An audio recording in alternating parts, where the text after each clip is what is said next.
You're Justice Burkett. You're David Scandura. And together we're here to find out if The Love Witch is the greatest movie ever made. The day he left me was the day that I died. But then I was reborn as a witch.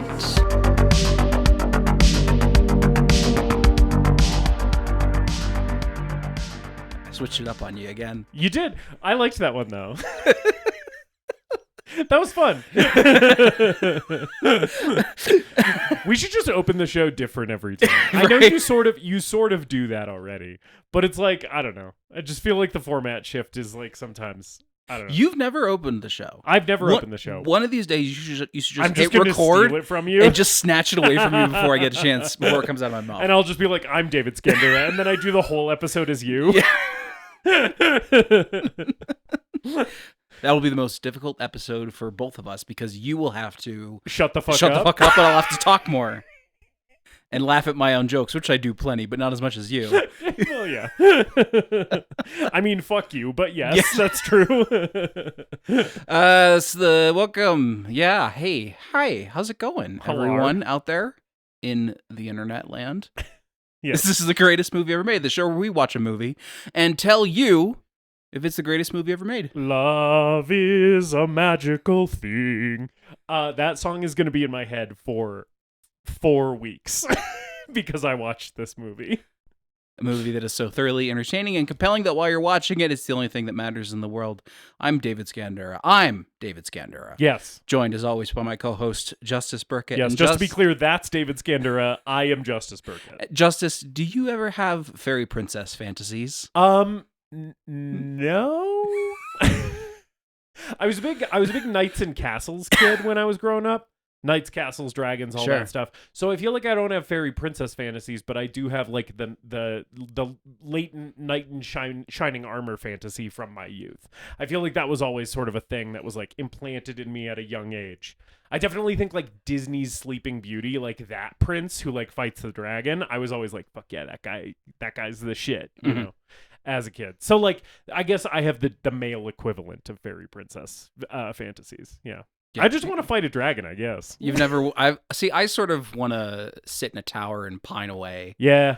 And which is fairy princess behavior. Right. Or be swept off my feet, but in my case it would be like, I don't know, like Rhea Ripley or like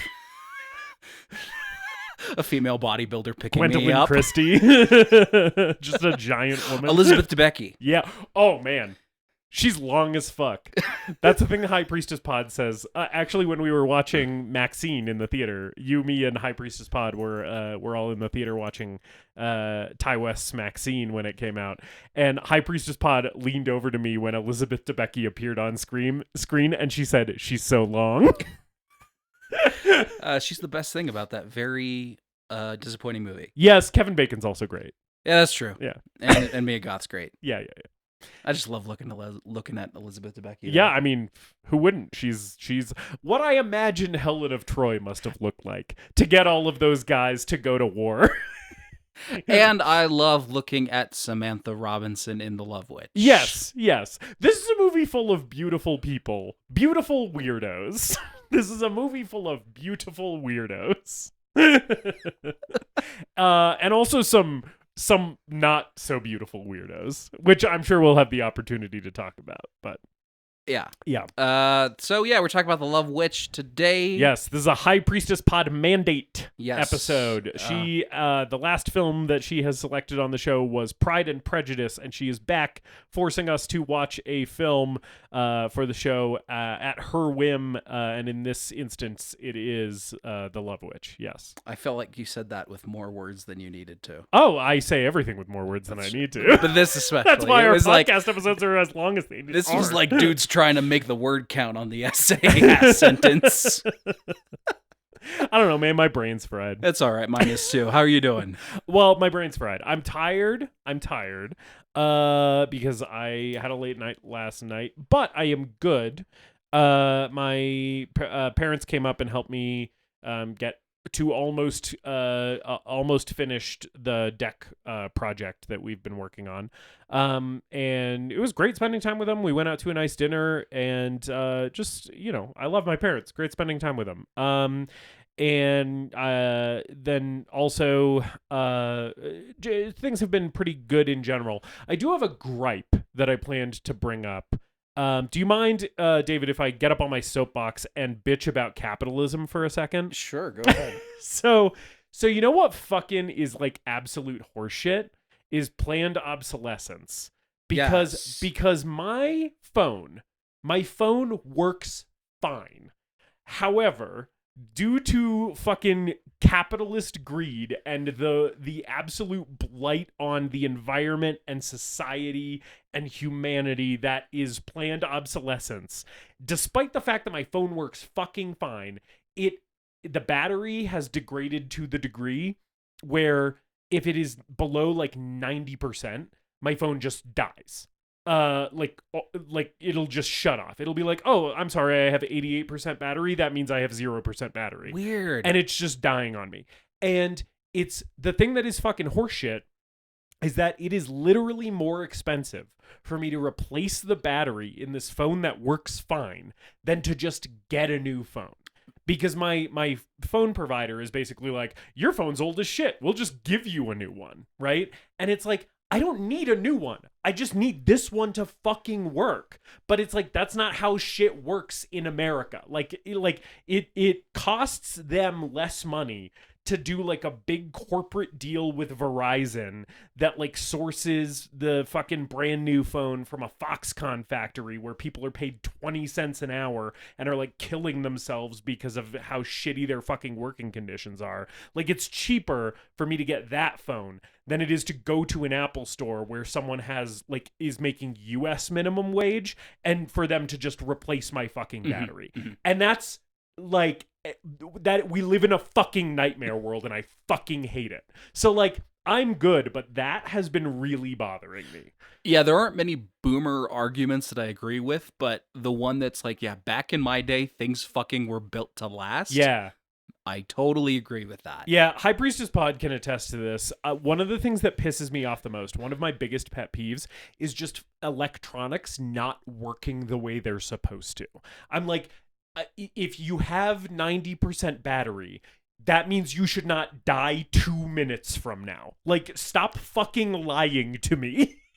It's been making me really mad, but it's a small gripe, and overall I've been pretty good. I just had to voice my like absolute rage toward like how fucking cell companies structure everything, because it's such horseshit. Well, it was like 11 o'clock last night, and I decided that I was going to try to repair my PS3 controller, which there's not really planned obsolescence. It's 10 years old. Right. Like, you can't even buy a new one, really. Like, you have to buy an aftermarket one. I was trying to fix it, and it took me like a fucking hour to just even get the thing open and because I have no familiarity with electronics, really. And I cleaned all the insides with rubbing alcohol, and cleaned all the parts, the components, and put it all back together, and it still wasn't fucking working. Yeah. So now it's like, okay, go on to YouTube and try another tutorial to see if it fixes my problem, or go online and buy aftermarket parts, because Sony doesn't sell controller parts even for new controllers. I've tried fixing my PS4 controller a couple times over, and you can't just like go onto Sony's website and find a battery. No, because they just want you to buy a fucking new one. Right. And they're like, controllers are nuts. They're like as much as buying brand new video games. Like, like replacing my PS4 controller would be $60, or I could go onto eBay and order the same part that broke last time, and order a new battery. But that does require me to open up the controller and do some very light electronics work and go online and figure shit out. Yeah. But yeah, I just sort of got the whim to try to fix my PS3 controller at 11 o'clock yesterday when I should be going to bed, because my brain has been trying to kill me all week. Ah, yes. That leads me into asking you how you're doing. Yep. Yeah. Yep. Which I take I take what you just said to mean not great necessarily. Nope. Okay. Nope. All right. I'm sorry to hear that. It's all right. It happens. There have been bright spots in my week, as there always are, so that's good. But yeah, it's been a rough. I've had a rough go of it. And perhaps, fittingly, my media recommendation for the week is the album Saint Anger by Metallica. Fucking galaxy brain media recommendation. one of the worst regarded albums of all time. So it was Friday. Yeah. And I was watching some Metallica ranking video on YouTube. These guys just like ranking their Metallica albums that came up or whatever. And they started at the bottom and they were all like Saint Anger. Right. And immediately my thought was not, oh, I should keep watching the rest of this video. It was, I should stop everything that I'm doing and listen to Saint Anger right now. Yes. Because for some reason, I want to listen to Saint Anger, which I've heard 2 or 3 times before. Yeah. And look, it's not a good album. Right. For all of the reasons that everyone knows, if you are aware of metal at all. Yeah. Notoriously bad production, etc. Yeah. Cliched songwriting, bad lyrics, over-bloated song structures, no solos, no guitar solos. Like, it's a mess. Yeah. But I listened to it and I was sort of like, I kind of like half of these songs. Yeah. Well, I've always liked the first 4. Yeah. I think Frantic, Saint Anger, Some Kind of Monster, and Dirty Window are like legitimately good songs. Not perfect. They have all the same problems that the rest of the album does. Right. But I've listened to just those 4 in a row and then skipped the rest of the album. But I was sort of like rocking with some of the other tracks on there. And I was like, I'm kind of feeling it. I don't think that album is cynical the way that some people may think it is, or the way that a lot of like thrash metal bands went new metal in the 90s and the 2000s to keep up with trends. Like, it feels very honest. Yeah. And uncomfortable and raw. And I respect that, even though it is just like an unmitigated disaster. Right. Yeah. But like worth exploring, flaws and all. Yeah. Is what you're saying. There's a review that I read, probably, I think it was a contemporary review when the album came out, of like, it sounds like Metallica getting back to their roots. It's their fastest album. It's their angriest album since Kill 'Em All. And all of it fails miserably. Completely right. Right. Yeah. And then I watched Some Kind of Monster, the documentary, which I've also watched a couple times. Yeah. Which just kind of feels like the perfect companion piece to understand that album and understand where it all came from. Because it's just like, first of all, that movie's fucking funny as shit. I've never seen it. It's so funny. Yeah. Like Lars Ulrich brings his dad in to hear some of the tracks, and his dad is this old, I believe Dutch. I believe he's a Dutchman, or was. And he's got this long wizard beard, and he's listening to the music, and he's sort of stroking it, and Lars finishes playing the music for me, and he's like, I would delete that. It's such a fucking funny movie. But also, I would delete that is such a good response. Like, anytime someone posts something on the internet, you should just respond with a clip of Lars Ulrich's dad going, I would, honestly, that is a valid reaction for someone to have to this podcast. Yeah, totally. I would delete that. Our Scooby-Doo 2 Monsters Unleashed episode, Lars Ulrich's dad is like, I would delete that. If that was me, I would say delete that. Yeah. Yeah. But I think the movie's also just, it's really surprising and kind of admirable to see these rich, pompous, privileged rock stars sort of laying their souls bare. Yeah. Warts and all. Yeah. For the whole world to see. Yeah. So I guess listen to Saint Anger and then watch Some Kind of Monster, or don't. Like, or don't. you could listen to Ride the Lightning. Yeah. Like you could spend your time listening to a good Metallica. There's a bunch of good Metallica albums. They have a lot of good albums. I didn't say my media recommendations, but I did want to call out that I gave the new Deaf Heaven album a listen. Lonely People with Power. Obviously, if you're familiar with metal at all, Deaf Heaven. And their new album's worth a listen. It's a little bit less like like shoegazy and indie inspired than some of their previous releases. It's like more straightforward black metal, and it's good shit, and I like it a lot. Yeah, I remember one of the singles just sounding like it could be from any black metal band. Yeah, not in a negative way. No, it's good black metal. Yeah. And they are still doing their experimental thing, just to be clear. Like, it's not like totally straightforward like raw black metal, but it is like it is a little bit them kind of it seems like returning to and paying respect to sort of their primary stylistic influence, given that they kind of have pulled from a smorgasbord of musical styles. Like the real pillar of their style has been black metal, and this seems like kind of a return to that. Yeah, you know? It was cool to hear them play black metal with some more aggression and ferocity than generally they do. So like, I'm interested in checking it out eventually. It's a good album. Anyway. Yes, so we're talking about The Love Witch. Yes. This movie, like I said, is a High Priestess Pod mandate. I had seen this movie before because High Priestess Pod is my wife, so when she enjoys something, I usually also end up partaking in it. This movie's from 2016, directed by Anna Biller. A thing that I wanted to just say in sort of like the up top section before we dive into the details of what happens in the movie is Anna Biller is an incredible artist. And what I mean by that is this woman directed, produced, wrote, made the costumes, made the sets, edited, like she did everything for this movie. And like it is sort of like I was thinking while I was watching this movie I was weirdly thinking about Deadbeat at Dawn, because it's a similar type of filmmaking, right? Where it's just like scrappy, bootstrap, you know, like where she just had this idea, and this movie was like about a decade in the making, right? Like she wanted to make this thing for so long and was like chipping away at it bit by bit for like the better part of a decade.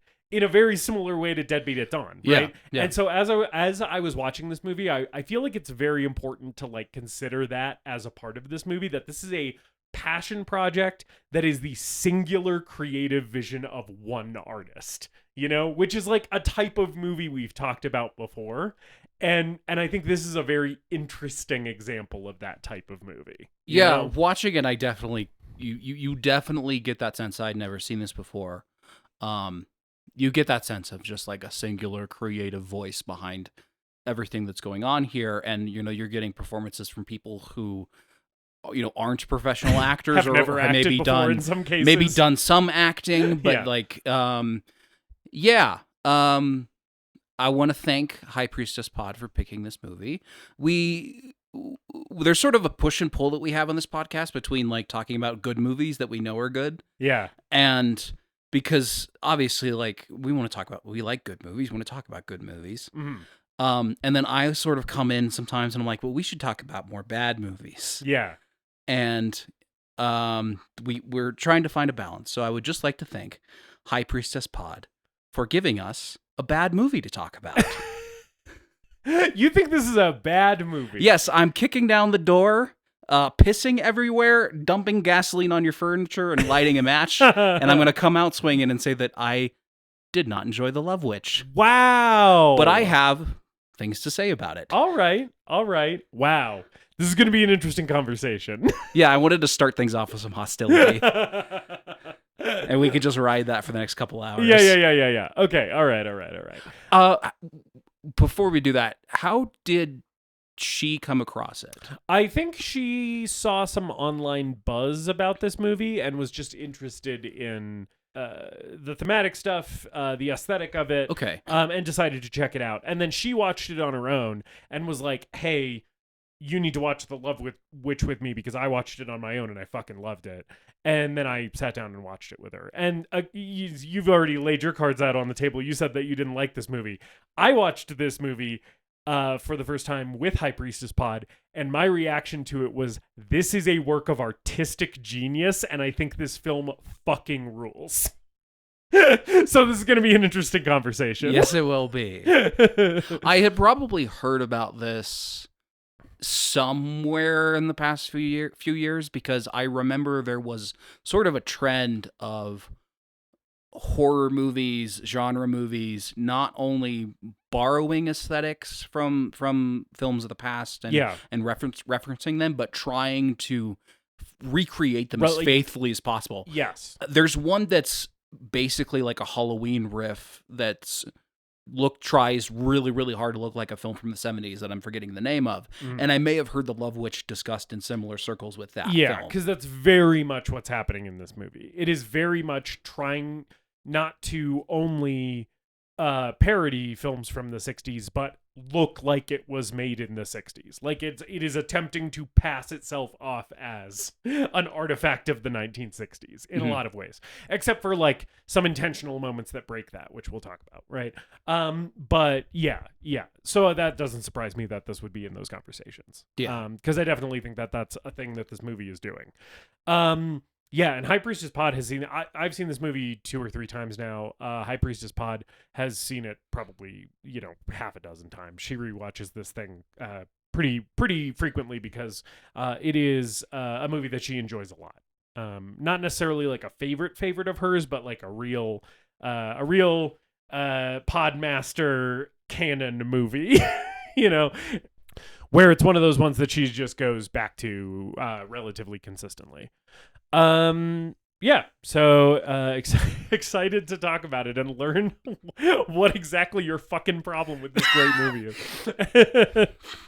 Yeah, I don't know. We when we open the film, we meet Elaine right away, who is the main character of the film. I do appreciate that this movie just starts. Yes, it doesn't bog us down in a lengthy credit sequence, or it's just like, no, the movie's happening now. Yeah.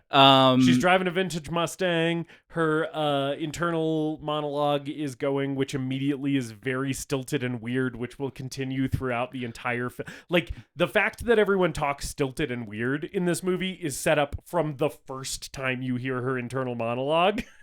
And it will continue throughout. and the 60s aesthetic, I mean, she's there's driving rear projection. This is a fucking Bond movie. I love the rear projection in this movie. I think it's so fun. I love it.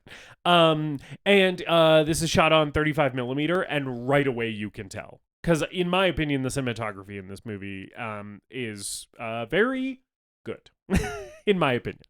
I like the colors. It's very like rich. Saturated hues, and the 35 millimeter just looks so fucking like lush in this movie. It's I guess since we're already talking about the aesthetic, I struggle with the aesthetic because there's a lot that I respect about it and a lot that frustrates me about it. And I don't know how much of I will say I think this is, as a blanket statement, this is a very, very well-made film that just might not be for me. Okay. I don't think... I can see why this has the praise that it does. I can see why this has the love that it does. I just think there are certain things about this film that did not work for me at all. All right.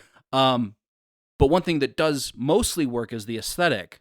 But I do struggle with it too, because in these sort of situations where a director is making a movie that's an homage to a film from the past, or films, genres from the past, we run into this all the time with like action movies and horror movies that we love, that we find on the internet somewhere. Or even like some big name ones, like, like X made sure buku bucks and was a huge hit, and that movie is also doing that. Every one of those movies has a tight rope to walk when it comes to that aesthetic. Replicating that aesthetic is like, when does it become just solely a replication?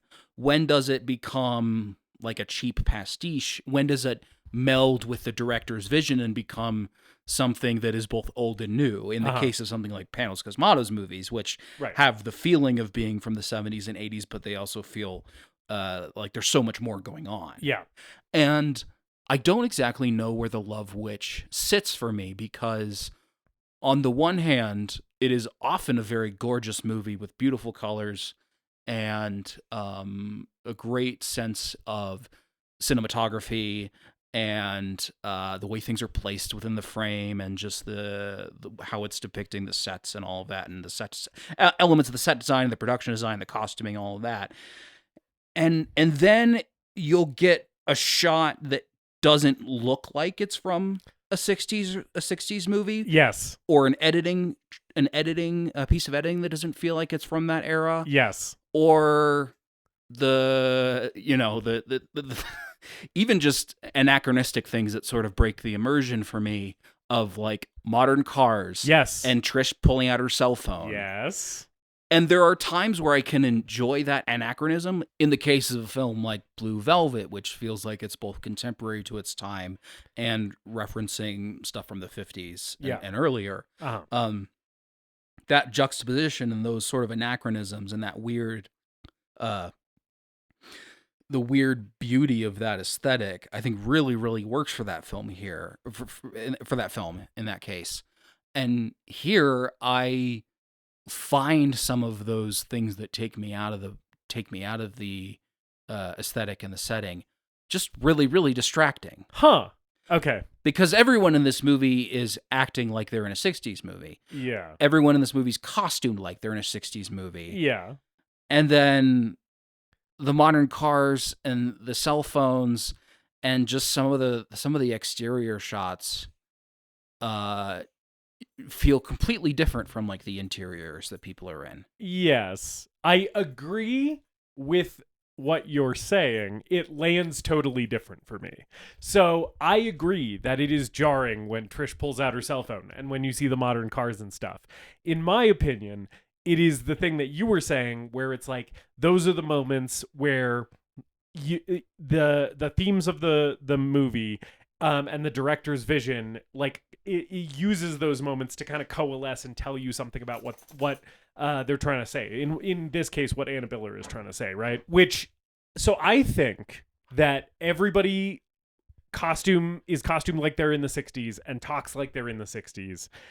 And most of the interiors look very like 60s and retro, because what I get from it when we break the immersion and see a cell phone or see a car is it's like the gender roles that this film is satirizing and parodying, and the societal constructs that it is deconstructing are deeply rooted in the modern psyche, in that aesthetic, right? The aesthetic of like 50s and 60s domesticity, and also like the square-jawed Cary Grant, Humphrey Bogart, movie star guy, which our male lead in this movie, the cop guy, Griff, very much is, right? It's like, yeah, like our ideas about what it means to be a man in society, what it means to be a woman in society, a lot of it was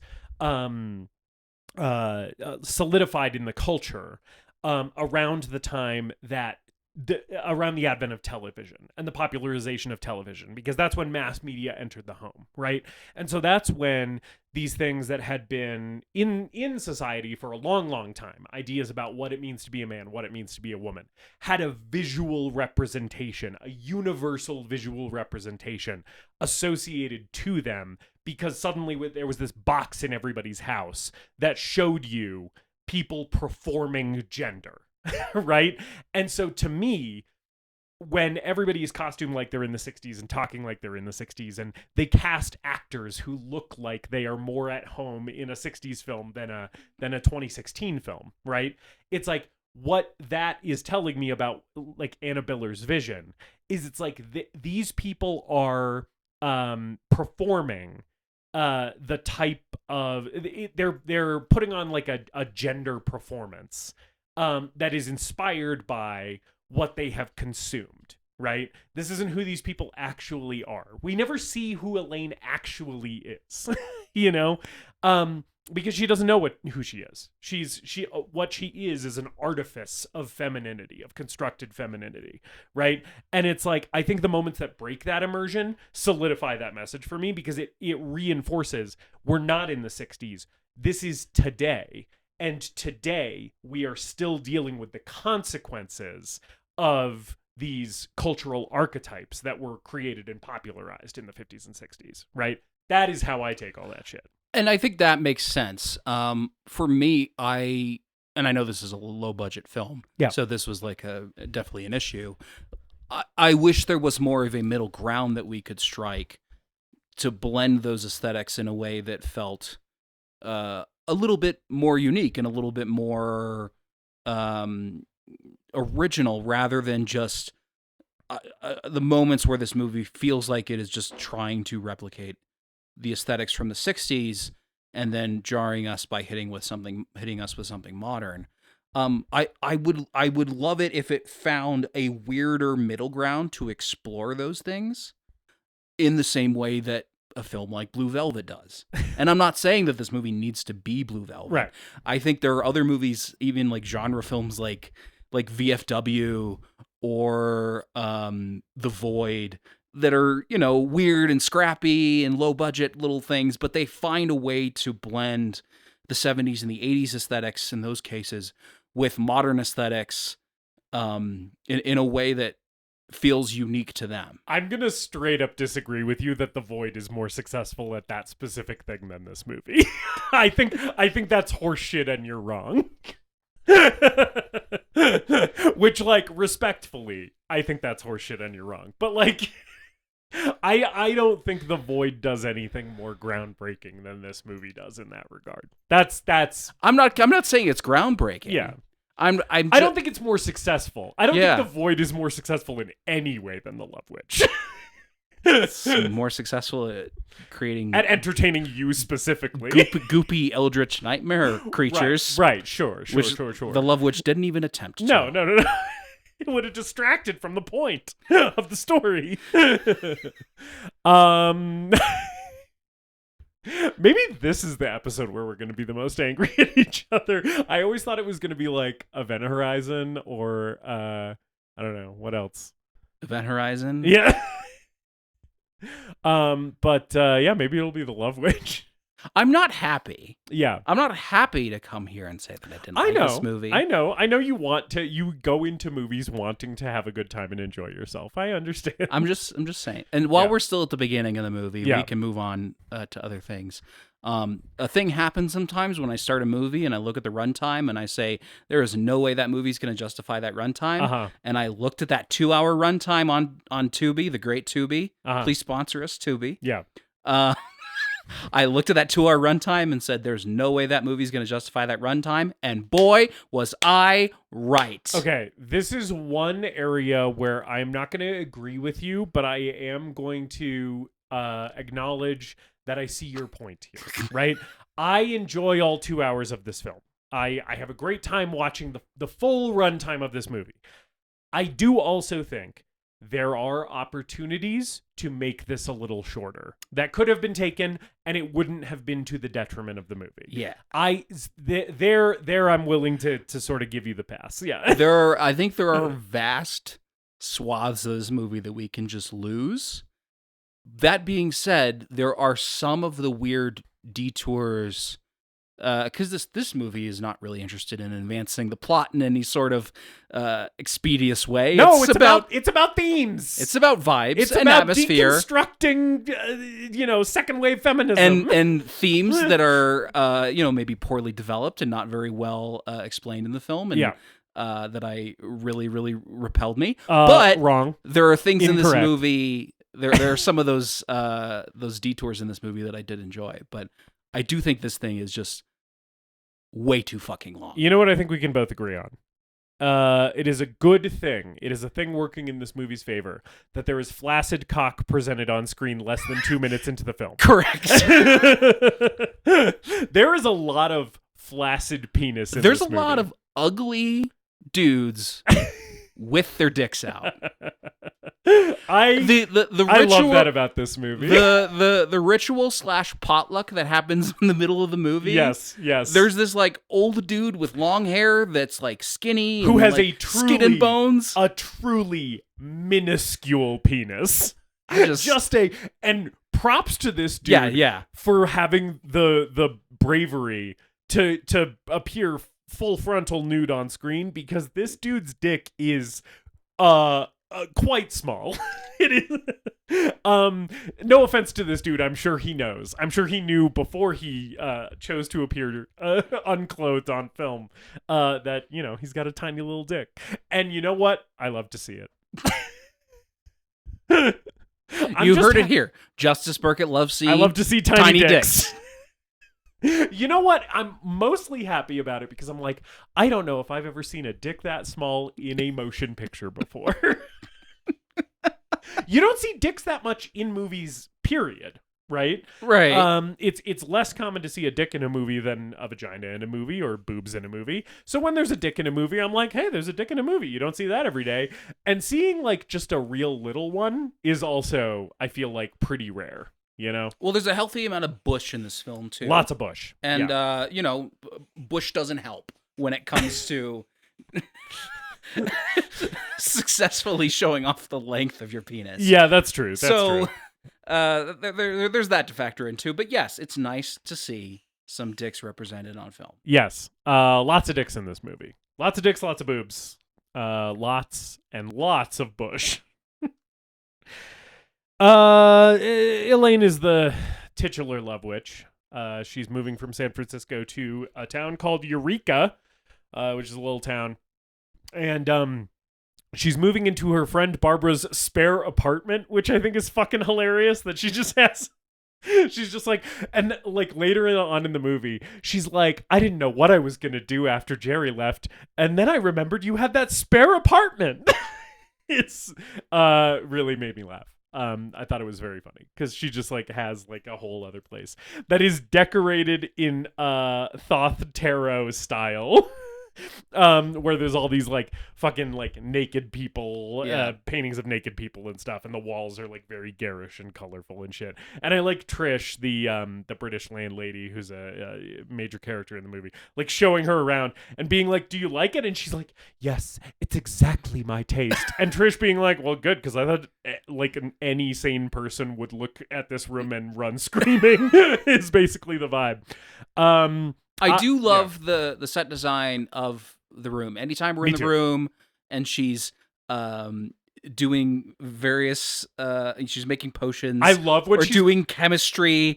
I love when she's making potions with those huge chemist gloves that go all the way to her elbows. Yeah. The like giant fucking, like she's like one of the scientists at fucking Los Alamos. Yeah, like we can still practice witchcraft without risking chemical burns, you know?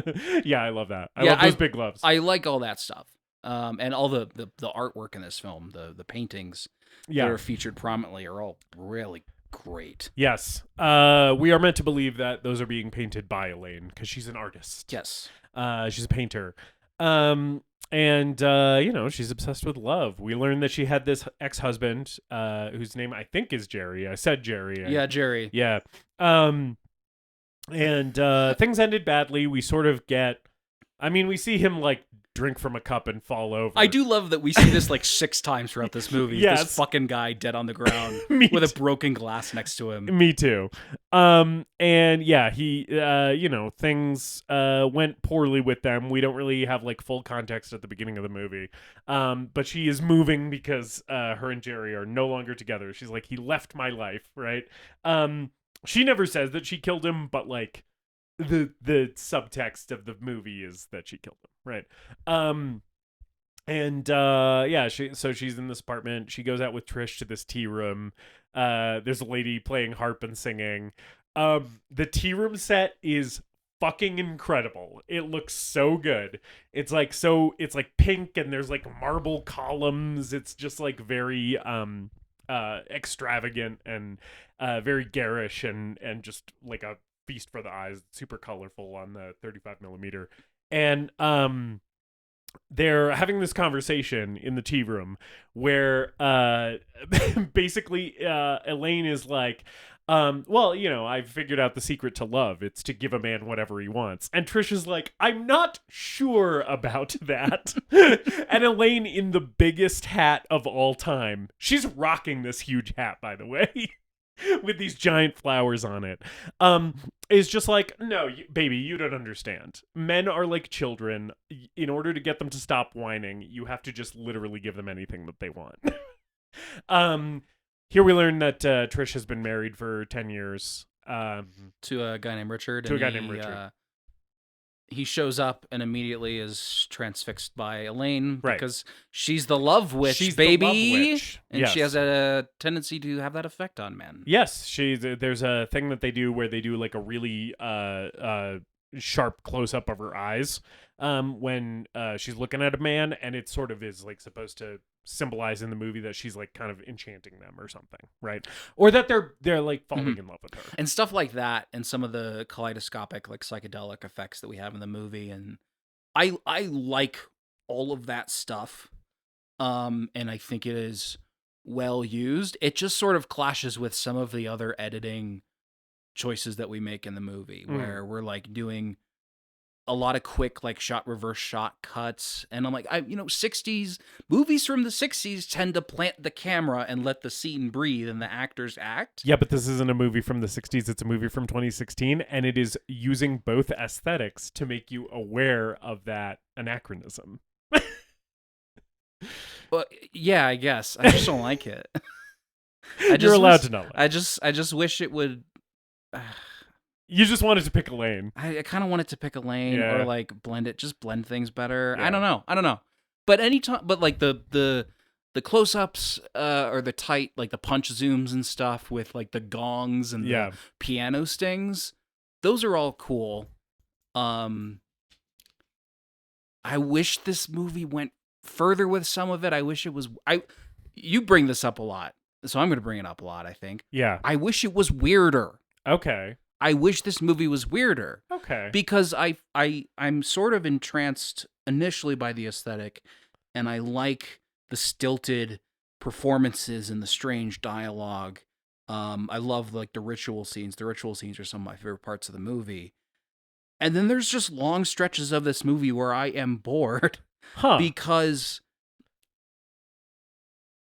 there's nothing happening that I can really engage with. It's not using the aesthetic or using music or building tension between the characters or building the scenes in a way that really, really sucks me in. All right. That's fair. Yeah. That's it's a matter of personal preference, and my preference is different, but I understand what you're saying. Yeah. I personally am never bored watching this movie because it's like every scene, the thing that I think is key for me is I really get hooked by the thematic angle of this movie. And I think every scene is in service to the thematic stuff that Anna Biller is saying, and like the concepts that are being deconstructed and satirized, right? And so like for me, in any given scene, that is what it's in service to. It's in service to ideas about gender performance, about patriarchy, about masculinity, about femininity, about our cultural understanding of love and how it's been commodified and twisted by capitalism as like a product, right? All of that stuff is what I'm thinking about in any given scene of this movie, and I feel like every scene for me is in service to those ideas, and so I'm like less hung up on like the way that the film is constructed is serving it, and more like how the total like artifact is like serving those ideas. You know what I'm saying? And I think the satire in this movie just does not work for me. Okay. And it's not that I disagree with the messaging of the film. I just don't think it's presented in a way that I find particularly compelling. Right. And I think if we made things even more heightened and weird, yeah. I mean, you don't like, think it's weird when they go to a tiny Renaissance fair and then they have a mock wedding and a guy. I haven't brought it up yet. There's a guy with weird. I haven't brought it up yet. That's the best part of the movie. Okay, all right. That's my favorite scene in the movie. All right. But some of it, when we are sitting down and discussing gender roles, I'm like, I'm not really sure what I'm supposed to get out of this. Yeah. And I'm not sure that it's exploring these themes in a way that is either effectively satirical or just like, good, thoughtful critiques of feminism and patriarchy and gender roles and all that. Yeah. To me, those scenes where we're sitting down and talking about like men be like, women be like, relationships be like. Yeah. To me, those scenes are the movie laying its cards on the table and letting you know everything that you are seeing in this movie is about these things, right? They just say it out loud, which it's like, there are movies that I like more than this movie that have an equal amount of thematic depth and never feel the need to lay the cards on the table and say, this is what we're talking about. However, in this movie, because it is so like stilted and heightened, I don't mind that the movie does that. You know, I like there are, you know, like the movies that we've talked about, like Mikey and Nikki, right, is a movie about performative gender. It's about the performance of masculinity. And the movie never stops and says, this is about the performance of masculinity in the same way that The Love Witch does, right? And I think Mikey and Nikki's a better movie than The Love Witch. But it doesn't detract much from this movie to me for it to occasionally pause and be like, in case you forgot, this is about how the idea of what it means to be feminine is a construct that men have created and had control over. You know, I don't mind that it pauses to remind you about that. There are parts of this movie that I fear stray into the dark, cursed forest of America Ferrera's speech in Barbie. Oh, I fully disagree with that. But that's fine. There are parts of this movie that threaten to do that. Yeah. But the thing here, and then maybe the thing that I struggle with, is like, I'm not sure exactly how to take this, because the satire in this movie is so strange and muted, and you have to sort of get on the movie's wavelength. Someone like Paul Verhoeven knows how to blow up the satire to a point where it is both the thing that it is satirizing and also just, you know, satirizing those sorts of things. You know, Starship Troopers is also is a perfect example of that. It's simultaneously a kick-ass action movie and a critique of you know, fascism. Right. Yeah. And I'm not saying Paul Verhoeven should have directed The Love Witch, but I was sort of thinking, like, if there's a female Paul Verhoeven probably could have directed the shit out of The Love Witch. He could have directed the ritual scenes really, really well. Okay, so everyone is naked and I am naked and it's all cool. We all have our tiny dicks out. I'm Paul Verhoeven. I'm a pervert. This isn't even the first time I've done this. It's basically just my normal operating procedure at this point. Is I get naked, I hold the camera. But I was thinking, like, Mary Herron and American Psycho. Yes. And I was almost like, I'm sort of interested if, like, what a Mary Herron version of this type of film would be like. Right, sure. Because she, I think, knows how to exaggerate the satire and blow things up and make things very heightened and weird and strange. Yes. And I'm not going to disagree with you that American Psycho is a better movie and a better version of this same type of satire than The Love Witch is. Just to be clear, I love this movie. American Psycho is a better movie. And I'm not even trying to say like American Psycho is a better fucking movie. Yeah, I just think that particular brand of satire works better for these types of themes, and I don't think that The Love Witch did a particularly good job for me personally in exploring. Yeah. There are some things here and there that I will bring up as they come up. Yeah, but by and large, it didn't really work with me. But that's fine. Yeah. You know? It is fine. I'm not going to get mad at you about it. I don't know. She meets a Dave Grohl looking motherfucker. Yeah, Wayne. I do like the little Wayne episode here that we have. The Wayne portion of the movie, I think, is unimpeachably quite good. In my opinion, I like all of this shit so much. I think it's such a good setup because this is like the first act of the movie. Basically, is like her showing up in Eureka, her meeting Wayne, them going to the cabin, and all this shit. I'm just like, yes, this is fucking firing on all cylinders. Visually, this is all amazing. The performances are fucking batshit insane. Like, I love all of it so much. I like the dick steaks. Yes. She makes steaks that look like dicks. Yeah. She sits down in a park and is like, her inner monologue is basically being like, I decided to be a witch so that to basically like take back power, is sort of like to have power, you know. And she's like feeding pigeons her sandwich or whatever. And then this Dave Grohl looking motherfucker just notices her, and we get the like eye sting, right? Where it's like, yes, she has captured him in her gaze, right? And he like comes over and he's like, hey, so like, you're just sitting on this park bench. What's up with that? And she's like, do you want to go fuck at your cabin? And he's like, yeah, I would really love to do that. I love how immediately she's just like, the thing that I love about this scene is she like, so she is like into tarot cards. She's into astrology. We see like there's astrological symbols in her apartment and stuff. And the way that she reads him is like a horoscope, right? Where she's like, oh, you're a rugged man. I bet you like to spend time in nature. And it's like the most blanket, like lowest common denominator observation about a guy, right? It's like, oh, I bet you like to be outside sometimes. And he's immediately like, this woman knows me to my very soul. It's like how some people respond to horoscopes, right? And I love that she does that to him, where she's like, she knows nothing about him, and immediately she clocks him and is like, I know the thing to say that is gonna fucking get this guy on the hook.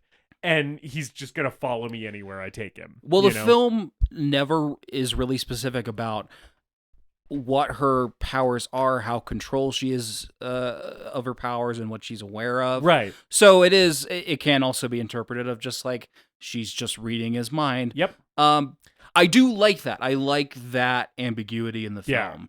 I ultimately, kind of my take on this is like, I think there is a way that you can watch this movie and be like, she doesn't have any powers at all, right? She's just a hot lady and guys are crazy around her, you know? And also she poisons them sometimes. Yeah.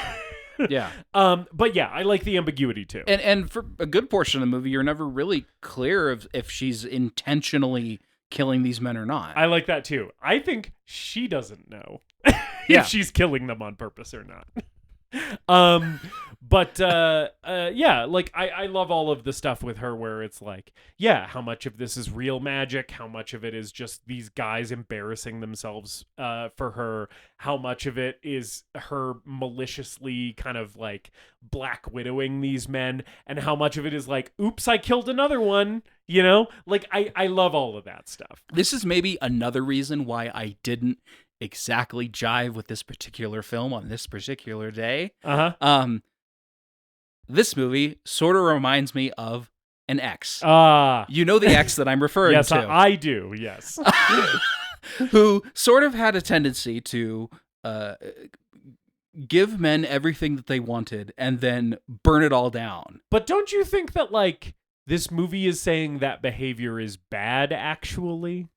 Sure. I mean, it's exploring. I think the character is presented in a pretty sympathetic light. Yeah, because she's a human being, right, with a soul, and so she's doing these things because she's damaged. Yeah, right. But it's like at the same time, the movie, I think, makes it pretty unambiguously clear with the stuff with Trish later that it's like, this woman is not good. Elaine is a monster. And she's a monster specifically that the patriarchy created, not to necessarily give your ex a pass. No. And I'm not saying that the movie is bad because it explored those things and interrogated those things. Yeah. I wish it maybe again found a way to explore that ambiguity a little bit deeper, and that led to just like more interpretations.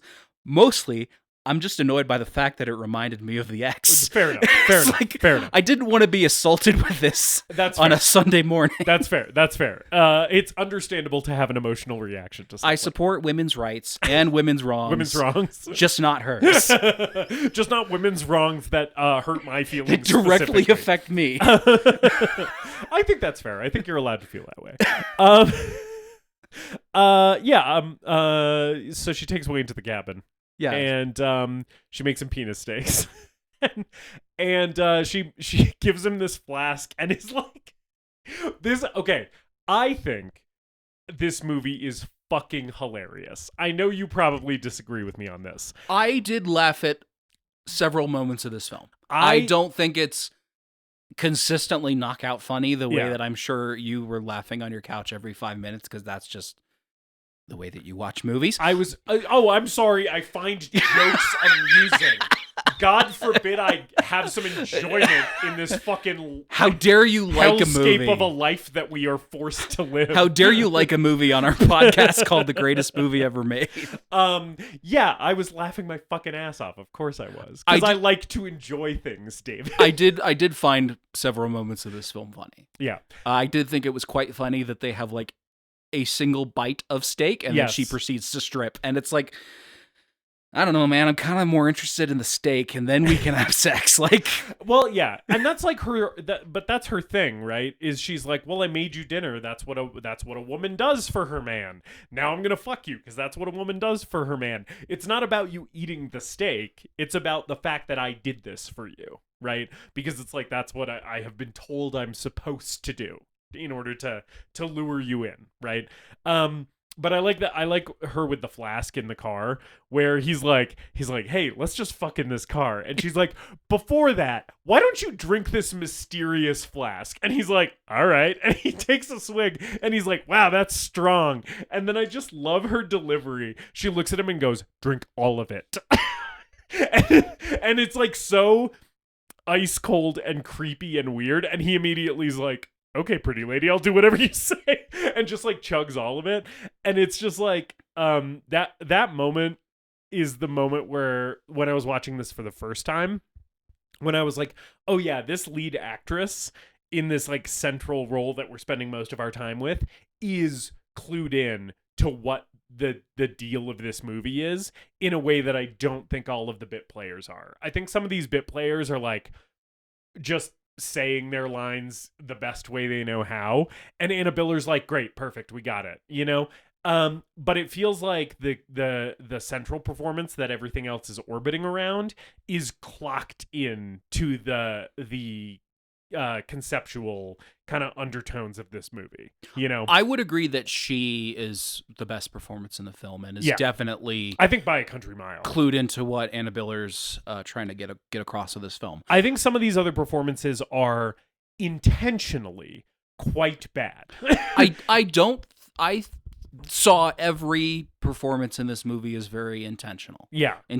Either intentional on the part of the actor or intentional because of Anna Biller's inclusion of that particular take.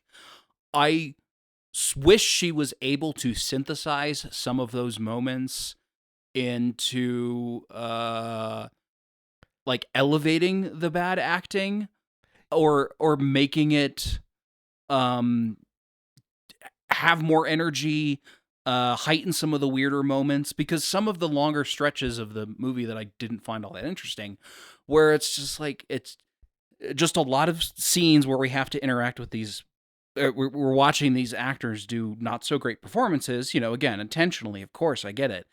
But, you know, not finding that special sauce, not finding that juice that makes them work. It has the juice for me. This is the central difference. Mm-hmm. I think the Wayne stuff, like the actor playing Wayne works great. I think Wayne's performance is legitimately good, though. Like, I think some of the bad performances, like Barbara, her friend from the fucking cult, I think that lady, no offense to this actress, sucks in this movie. I think her performance is really bad. And I think it is deployed in a way that it heightens the movie in the way that you were saying you didn't really feel like the bad acting was like heightening it. Yeah, and you brought up Deadbeat at Dawn. I think the bad performances in Deadbeat at Dawn, the movie finds a way to heighten them. Yeah. And also, I feel more commitment from those actors. Okay. Even if they're not good. Yeah. I also feel that with Van Beber's the Manson family, right? Which you haven't seen yet, but no, I don't think you've seen it yet. No, I haven't. But there are parts of that movie where it's like, this is not a good performance, but it also does really seem like this actor is portraying this member of the like a person who is crazy and has killed people. See, that's how I felt about some of the bad performances in this movie, where I was like, this is bad acting that I totally buy in this world. And I think part of it is like, I was viewing this movie I've viewed this movie every time I've watched it as you are seeing this world through Elaine's eyes, right? And some of the like bad, heightened, stilted performances is because that's how she sees these people, you know? Because she has a very like flattened view of humanity. It's like men be like, women be like, relationships be like, love be like, you know? Yeah, and I think that extends to the 60s aesthetic too. Right, like, totally. I can definitely see that interpretation. I just don't know that it always worked for me as well as it did for you. Fair enough. Anyway, she feeds him steak and does a striptease, and they fuck.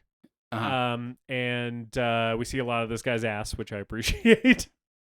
And then he starts not feeling so good because he drank a whole fucking flask of potion. I think a moment... His stomach hurt. Yeah. His stomach hurt real bad, and also his heart hurt because he's so in love. He's so in love that it makes him die. I like the moment where she is holding him and comforting him, and she's like, "Oh, baby," which she does to a lot of the men in this movie. And there's a shot where she like almost has him, her arm is like around his neck, like she has him in a headlock. And she says like, "I love you. I'll never leave you. We'll be together forever," or something like that. And it just holds on his face with her arm like around him, like it's like choking him. And that's a moment in this movie where I'm like, okay, like I get what, yes, Anna Biller, I understand what you're saying, right? Which is, you know, when women perform femininity in the way that the patriarchy tells them to, it is destructive to the men that they interact with, right? Like, I get it. And it's nice. I like it as a moment. I think all the performances from the men in this movie that Elaine is with, I think those are all good and all good performances and moments where the themes of like the mother whore dynamic work because they just kind of make all of these guys really unrepentant misogynist pigs. Yes, I like this guy because he's a professor. Yeah, and he's like a professor of like French and English literature or whatever. It's like the most like, okay, of course this guy's a literature professor. He's got like the tweed jacket and all the shit. And he's like, "Well, I'm a libertine. Like I just love women. Do you have a problem with that?" And she's like, "No, I think that's beautiful." But he's totally like. Right. He's a pig. Yeah. Where they all love treating women as sexual objects, but the moment that they expose their flaws to them, then they become unattractive. Yes. And so he's sort of experiencing like a crisis with Elaine. And I like all that stuff, and I think him, the guy who plays Richard, Griff Meadows, who we will talk about. I love Griff Meadows too. I think all of those moments really work for me. Yeah, I think. Yeah, he gets sick. I like when he's lovesick. He's had the spell, the potion or whatever is working on him, or the poison, however you want to interpret it. And he's like screaming for her. He's like, "Elaine, Elaine!" And she's just sitting on the couch in the dark, smoking, ignoring him. I fucking love that. Where she's like, "I can't deal with this guy and his big emotions. It's so disgusting. Men shouldn't behave this way." Right? And she brings it. I like her bringing him breakfast, and him just looking like he's like on death's door, and her kind of not giving a shit because she's like only interested in him when he is playing his part of her fantasy, right? It's like if you're not Prince Charming, then it's like you're no good to me, you know. And so she basically just waits for him to die, and then he fucking croaks. And she pees in a mason jar. Pees in a mason jar. I can't hate a movie with pee-pee in it. So that's not true. That's not necessarily true. Yeah. You did bring up pre-pod that Batman versus Superman Dawn of Justice also contains pee-pee. The pee-pee is one of the better parts of that film. Yeah. But I guess you like a Serbian film or something like that. I've never seen it. Maybe I'll like it. I'm sure the pee-pee isn't helping or harming anyone's opinion on that film. Yeah. If your issue with the Serbian film is the pee, you maybe need to rethink your priorities. Yeah. I will say this does join the esteemed company of The Judge and Centurion for movies Surely there's more that have featured piss. Yeah. What other ones can you think of that have featured piss? There's got to be more. We should have kept track of this. We should have. We need a new spreadsheet For piss cinema? for bodily fluids. Yes. Puke, shit, Yeah. piss, Yeah. cum. This is a big piss movie. It's a big piss movie in that there is one bottle of piss, but the bottle of piss is consistently brought out throughout the narrative. Like, it's like, hey, you didn't forget about this bottle of piss, did you? Almost every time we bring up that bottle of piss, someone's unscrewing it and sniffing it. Yeah. And going, oh, that's a bottle of piss. And it's like cloudier and like gets more brown throughout the movie. Because it has a bloody tampon in Yes. it, and then the blood starts mixing with the piss. Yes, I did want to ask you, David, because a thing that she says when she's making this bottle of piss, or actually it's before Wayne dies, when she's putting the tampon in. By the way, I do think it's an important moment when you see her without the wig unwrapping a tampon, because you kind of get to see like, oh, this is the real woman behind this facade, you know. But in that internal monologue bit, she says, do you know that most men have never seen a used tampon? And I just wanted to ask you, David, because we are two men with a podcast. Have you ever seen a used tampon? Yes. Okay. I feel like there's more I could share. You can, but you don't have to. But no, I have seen a used tampon. Yeah. I also thought later when the detectives show up and they find the bottle, one of them goes, "What's that?" Mm-hmm. And that did seem like a callback to that Yeah. quip that she makes earlier about most men have never seen a used tampon, and that made me laugh. Yes. It is a funny joke. Have you ever seen a used tampon? So here's the thing. I actually haven't. And I have been married for 10 years. Because with no further personal details being revealed, that is not the particular method that my spouse has utilized for that purpose. So I've seen other stuff. I've never seen a used tampon. So every time I watch this movie, I'm like, oh yeah, I still have it. I will also say I did live with 2 women for a while. They were my roommates. And occasionally you flip up the trash can and there's just a bloody tampon in there. Yeah. And also having female roommates, I mean, I feel like increases your likelihood of Yeah. Yeah. You learn to roll with the punches. Yeah. I mean, it's a natural thing. Sure. It's just a biological thing that happens. Yeah. I'm sure they found horrible things that I left in the trash can. Oh, probably. One of the cum tissues and shit. Yeah. Yeah. Many a cum tissue. Yeah. And actually, one of the dogs got into the trash can and swallowed a tampon and had to get surgery for that. So oh no, there was a whole ordeal with bloody tampons. Wow, so you have the disposal. You actually have a lot of experience with used tampons. Yeah, compared to probably most straight men. Yeah, interesting. Yeah. Well, I imagine gay men have even less experience with tampons now that I say that out loud. Anyway, am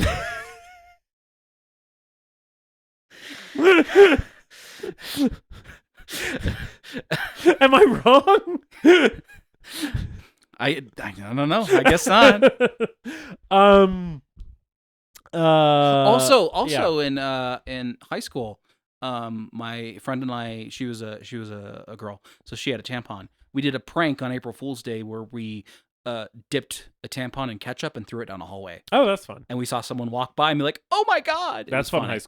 Fun high school stuff. Fun little prank. Yeah. Yes. She buries Wayne in the yard.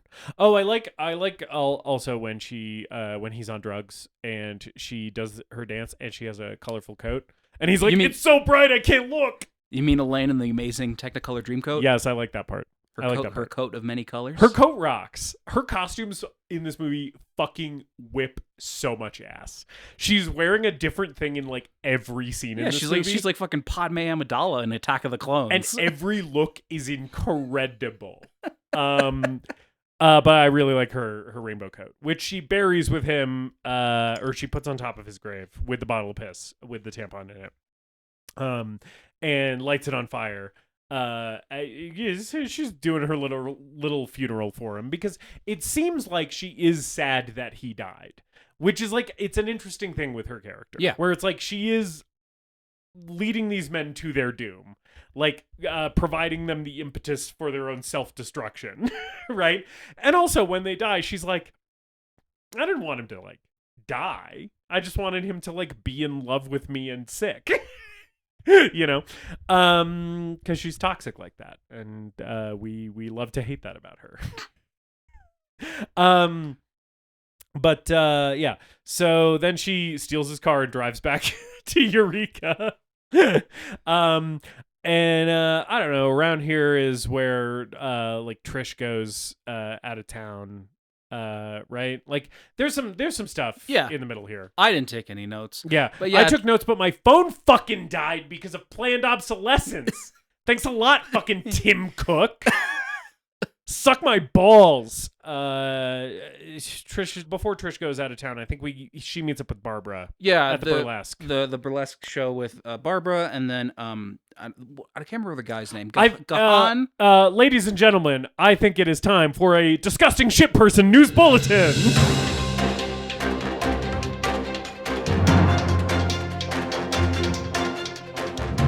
Yes, I believe his name is like Gahan, Gahan, I think. This guy, I had him down for a disgusting shit person news bulletin for a few reasons. First of all, how he physically appears in the film.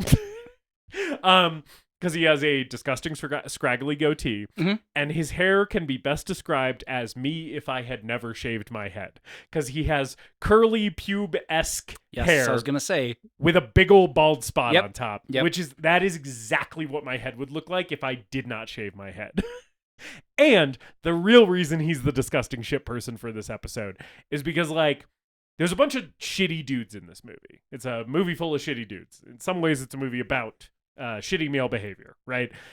This guy is the fucking worst because he's the guy who's like, oh, I worship the goddess. Women are beautiful.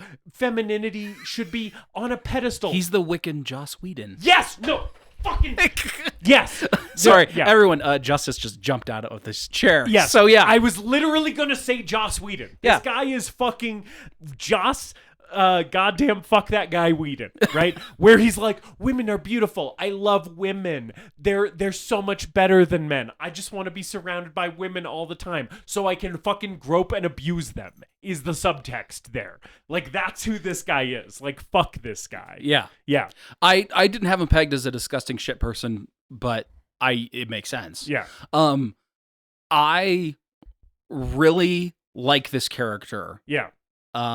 This is one of the thematic things of this film that worked for me, is that men in positions of power, even in counterculture movements, often abuse their power in order to abuse women. Right. Sleep with women, manipulate women. Right. I mean, it's fucking, just look up stories from Woodstock. Like, it's like, oh, the free love movement, women's liberation. And it's like, yeah, there's still a bunch of fucking toxic dudes who came to the party to be evil. Yeah. And with witchcraft and Wiccanism and paganism and Satanism, there is a real history of the sexualization of women, that we kind of sort of have to, the people in those communities, I think, sort of have to reckon with, about like, the naked woman was used as the altar. And you read, I've read the Satanic Bible, and there's a lot of like troubling stuff in that about the way that women are used in rituals. Yeah, it turns out Anton LaVey, not necessarily an ally, not super woke, that guy. Yeah. A little bit of a fucking pervert. Yeah. No, all those guys are fucking horny little freaks. Yeah. It's horny, like the fucking, as we all know, organized religion and patriarchal institutions are full of horny little freaks, but it's like they find their way into the counterculture too and fuck shit up for women there too, and I feel like that's so much what this character represents. Yeah. And the way that he greets everyone by like kissing them up their body, and then Elaine turns so he can kiss her cheek rather than kissing her on the lips. I love that moment, which is funny. It's all feels like manufactured. It's just a way for these lonely, ugly looking dudes to get puss, right?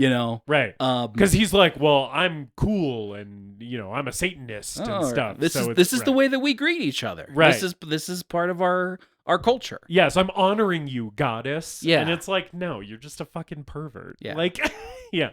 And they just all want to have their dicks out in front of these women. But yeah. They're at the burlesque show. They're talking. I like that this character, Gahan, is the one who gets the monologue about like, oh, see that burlesque performer? She's harnessing her feminine power, and it's so empowering what she's doing. Look at how much power she wields over the men in this room. Meanwhile, she's like swinging the tassels on her titties and shit. And it's like, it's so good that the movie gives that dialogue to this character, because it's like, yeah, that's what men like this want women to believe. Is like, well, if you take your clothes off in front of me, that's actually you being powerful, right? And it's like, that's not how it fucking works. Though, it's only empowering if it is the woman's choice. If she's the one who wants to go up there and swing her boobs around, right? Not if some man is being like, well, you should do that because it will make you more powerful. Yeah. I will respect you more if you take your clothes off and swing your boobs around in front of me, right? And it's like, I think it's pretty genius commentary. Yeah, women reclaiming, witchcraft and those sort of stereotypes for their own, and weaponizing them. I think that's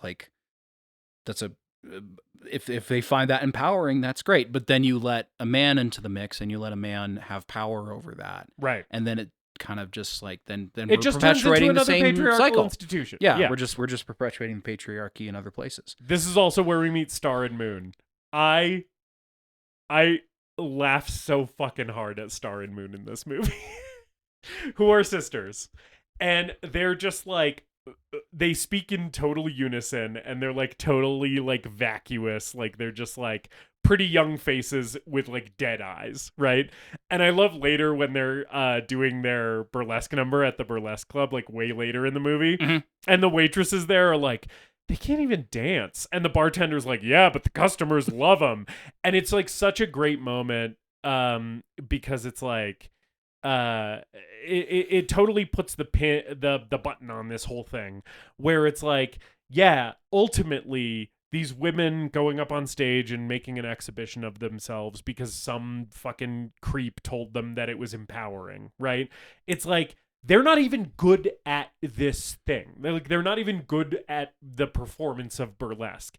The men in the audience are throwing money at them and hooting and hollering because they are young and hot, right? And it's like, ultimately, that's all it's about. It's not about the art. It's not about empowerment. It's about these guys and their fucking boners, And it's like, I just love that Star and Moon are totally like, okay, we'll do it. Yeah, we'll do whatever you want. Because it like presents the thing of like, yeah, in order for this type of thing to be perpetuated, like there are also women who have to participate, who have to like buy into the thing. Yeah. And I like that, like that's sort of the function that they serve. Yeah. Anyway. This has been a Disgusting Shit People News Bulletin. Yes.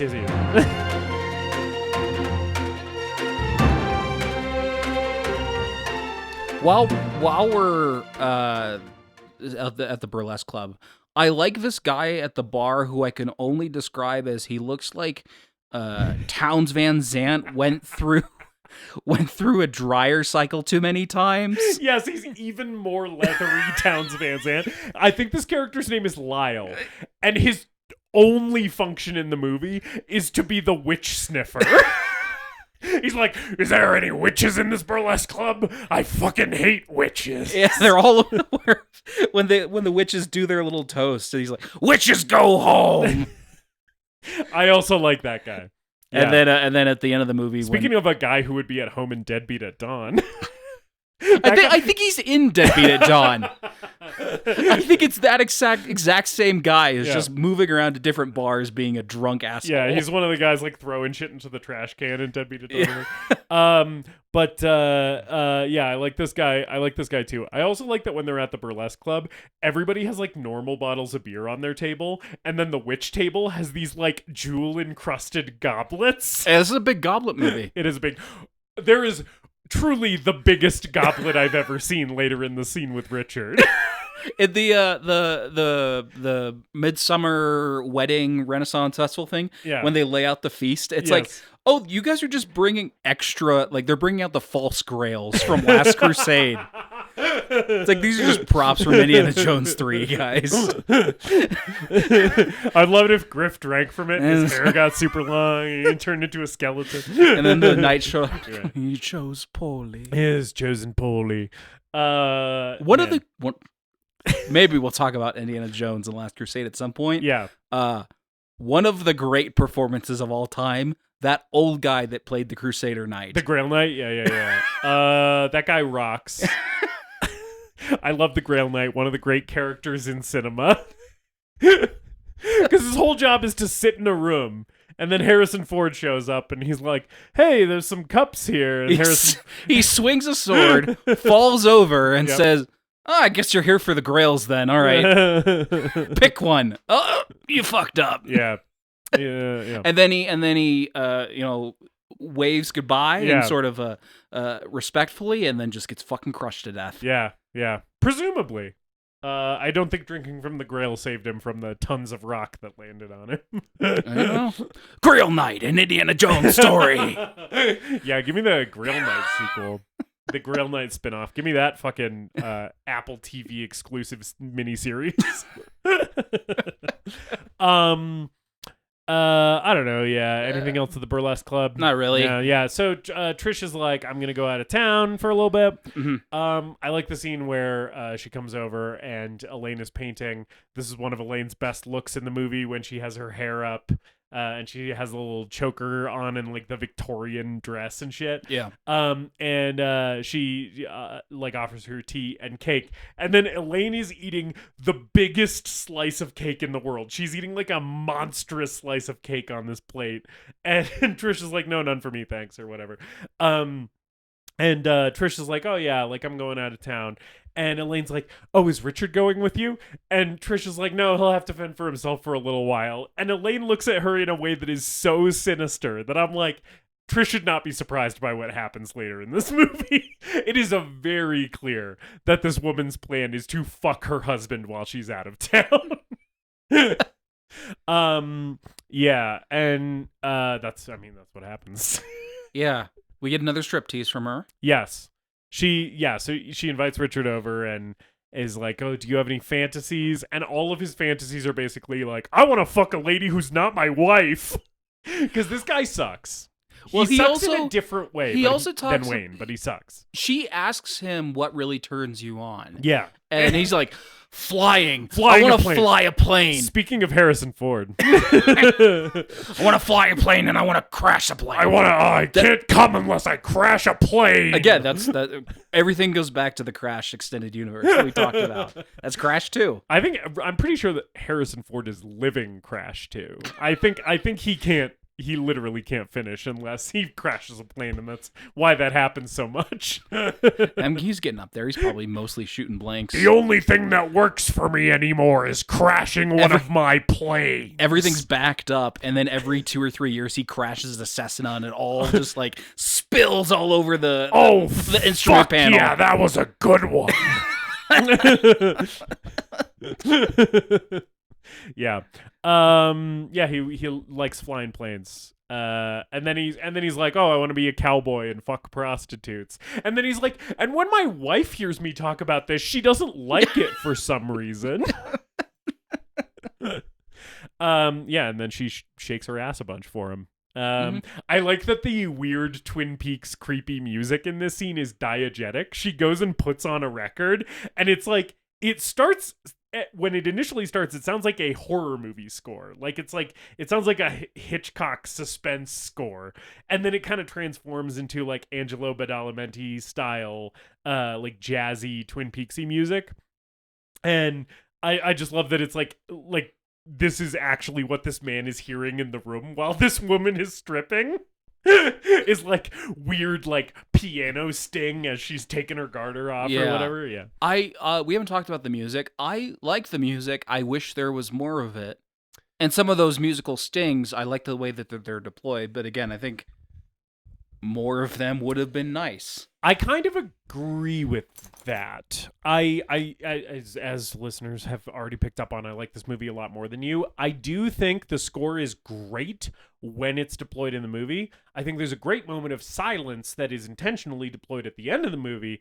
There are some other silent parts in the movie where I was like, I could go for some of that score over this. And I think that's some of where the movie lost me a bit. Is like we're kind of getting bogged down in some dialogue that I'm not interested in all that much.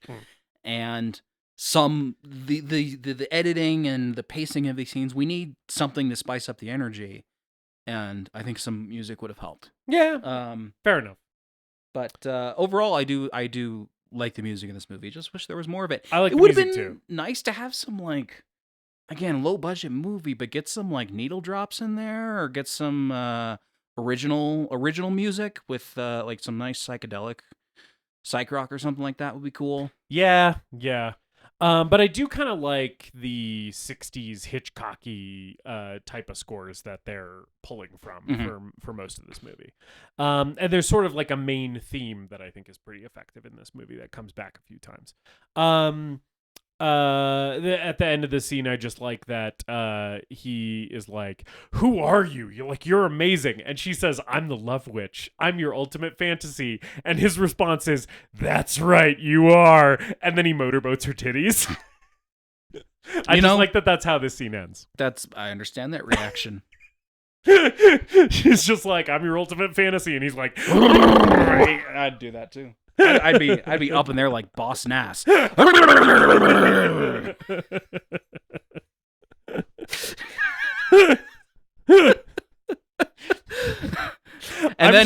then when we're done having sex, I go, "No, go."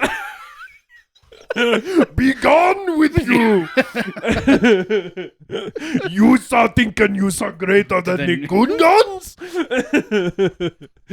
I'm so sorry. When you finish, you go, "Misa like this." Misa think maybe we saw being friends with benefits.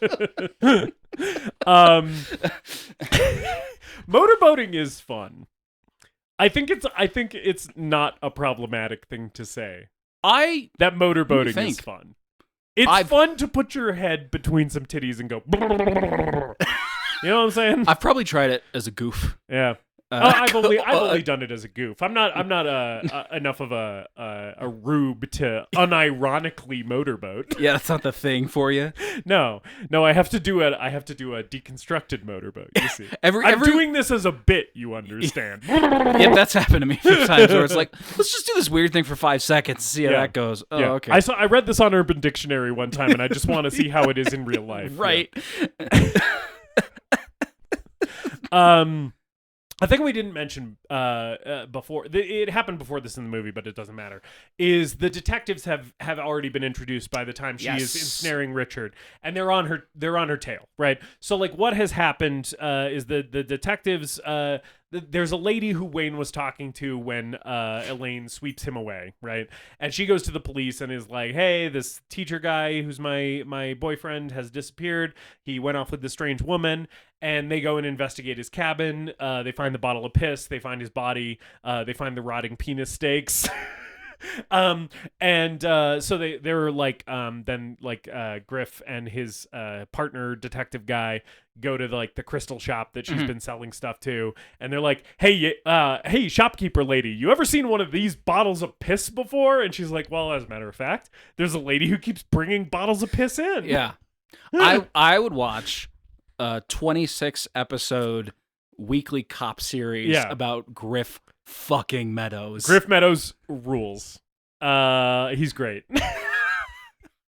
I too would watch that series. I think this guy is great in this movie. He is one of the performances that I think perfectly walks the line between like, I can't tell if this guy is good or bad, and that is working wonders for this role in this movie. Yeah. Yeah. He's like really keyed into just the energy of the movie. Yeah, again, I think all of the three main shitty men, or I guess the four, including Gahan or whatever, our disgusting shit person for this episode. All of them are really good and keyed in. Some of the bit players I really am not sure about. Yeah. But the guy playing Griff, especially, I think is one of the better performances in the film. Yeah. He's also just like, he has like almost a Bruce Campbell-esque like caricature of a handsome man face. Oh yeah. He's like really hell of a face on this dude. Right. He's just got a big old handsome mug, real square-jawed American. Like he looks like a guy from the 60s, you know, in a way that is like really working for this movie. Yeah. Like this is like whatever my fictional Griff Meadows show is, like the type of show that Leonardo DiCaprio would be playing bit parts on in Once Upon a Time in Hollywood. Right, totally. Yeah. Rick Dalton, that's his name. Yes, yeah. Yeah. Right. Rick Dalton would have done like a few episode arc later in his career. Samantha Robinson is in Once Upon a Time in Hollywood. Oh, fuck yeah. She's credited, she is credited at least. I'm not sure who she plays, if she's just like a background actor. I don't remember her from it, but yeah. But I did remember looking that up earlier today. Yeah. Cool. I also like Griff Meadows' partner cop guy. I just like this guy.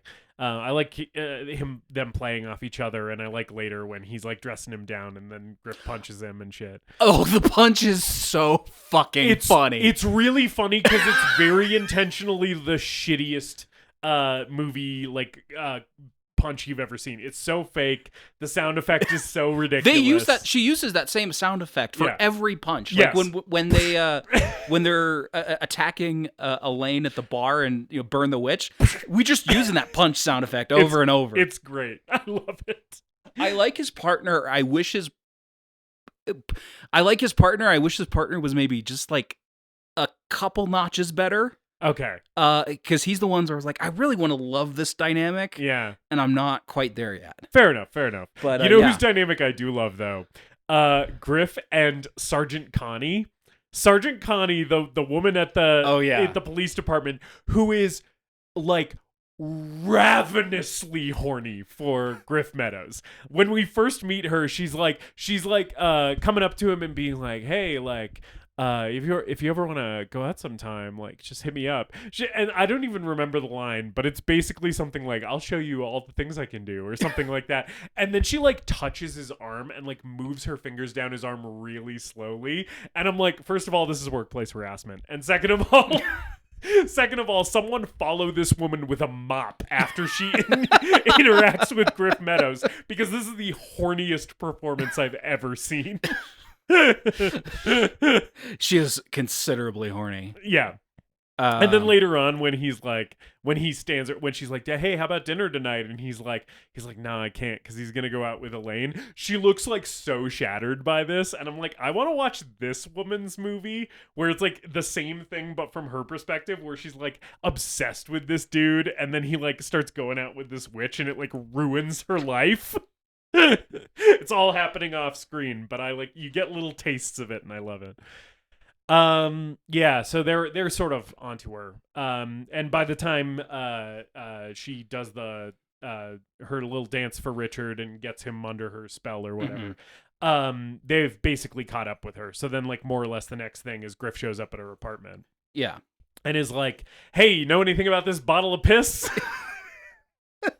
And she's like, well, as a matter of fact, that's my piss. I can take you here to my laboratory where I make my piss bottles. It takes a very long time for anyone to mention the letters DNA in this movie. Yes. And it's not until basically the climax when Griff confronts her. Yeah. But I'm like, I don't know, as soon as I found that bottle of piss, I feel like you got to take that to the lab and get some results back. He sent it to the lab. It takes a while. It takes a few weeks to get, especially if you're in Eureka, California. You got to send it off to a bigger city to get it analyzed.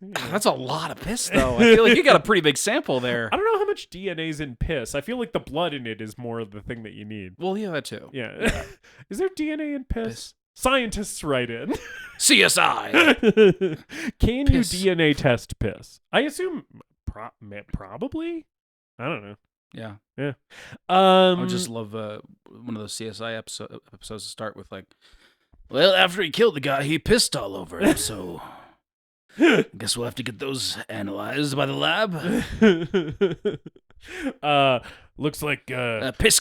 Call the piss crimes unit. looks like urine for a real tough investigation. Yeah. That was bad. That was not a good joke. Are any of them are? No. I feel like most of them. And I'm speaking for myself too. I brought up Boss Nass earlier. How did that come in? I feel like the Boss Nass bit. I feel like that's gold. I feel like we should bring it back. It should just be we should just do that every episode. Just do 5 minutes of Boss Nass every single episode. Yeah, I don't know. He shows up and he's like, you know anything about this guy who's dead? And she's like, no, I don't know shit. And then he's like, well, you're a witch. That's kind of creepy and weird. And she's like, that's actually discrimination because that's my religion. And he's like, ma'am, I'm so sorry. And then she looks at him with her beautiful brown eyes. And he's like, I'm in love with you, actually. Would you like to ride some horses? Horseback riding is a hell of a first date. Yeah. Yeah. I like her whole thing where she's like, oh, like you're the guy from the tarot cards. Mm-hmm. I always said that the man of my dreams would love animals. Do you love animals? And he's like, well, yes, in fact, I'm fond of a couple of horses that a friend of mine owns. Just trying to pull out any animals he knows. He's like, oh fuck, she likes animals. Do I know any animals? Oh yeah. My friend Penny has some horses. Yeah. And then they go horseback riding.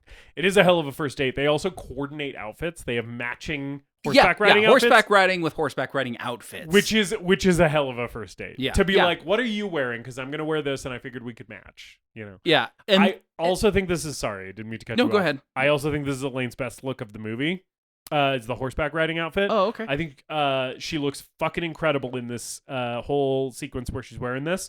And part of that is, as High Priestess Pod can attest, I have a thing about women in button-up shirts. As soon as she's in this button-down, I'm like, now I get it. all these men fucking pining away until they fucking die of a broken heart. Like, wasn't really connecting with me before. Then she put on a button down, and I was like, yeah, I get it. I like her all black outfit that she tends to wear when she's out on the town. Yeah, know? that is good too. But I'm just gonna be a fucking pig here and say my favorite outfit is when she is naked. Yeah, which happens a few times. I like the tasteful hair covering her nipples. There's a lot of hair covering boobs in this movie. Yeah. Very, very like nice. Leave a little bit to imagination. I love that. Yeah. That's fine. I mean, I also feel like part of the experience of watching this movie as a man is you're watching the behavior of the men in this movie and you're like, men are pigs, men are disgusting. And then the other half of you is watching this movie and going, oink, oink. I mean, what's happened when you cast a movie with nothing but beautiful people? Right. Everybody's so hot in this movie. Yeah. They go horseback riding. It's romantic. And then they stumble into this fucking, again, we've alluded to before, this like midsummer, it's Gahan, I don't remember what his name is, but the guy. Yeah. He's running this. The creep. It's a midsummer festival. They basically look like they just rode into a Renaissance fair. I do like, there's a shot of the musicians playing, and you could the guy playing the lute is playing the lute, but there is no lute in the score. Yes. Which I thought was funny. It is very funny. This is my favorite scene in the movie, and this is the sort of weirdness that I've been wanting from most of the rest of the film. Yes, it is Gahan or Gahan. I just checked my notes, and it's because my phone decided to fucking turn back on. And yeah. I'm glad you said this is your favorite scene in the movie, because this is also my favorite part of this movie. Because this is the weird. This is where it gets really weird, and it's like, they do the fucking, it's summer solstice, so old King Oak is on his way out and King Holly is coming in, and they do the like fucking dumb little sword fight and shit. And then they're like, Elaine and Griff here are so in love. We need to celebrate their love with a mock wedding.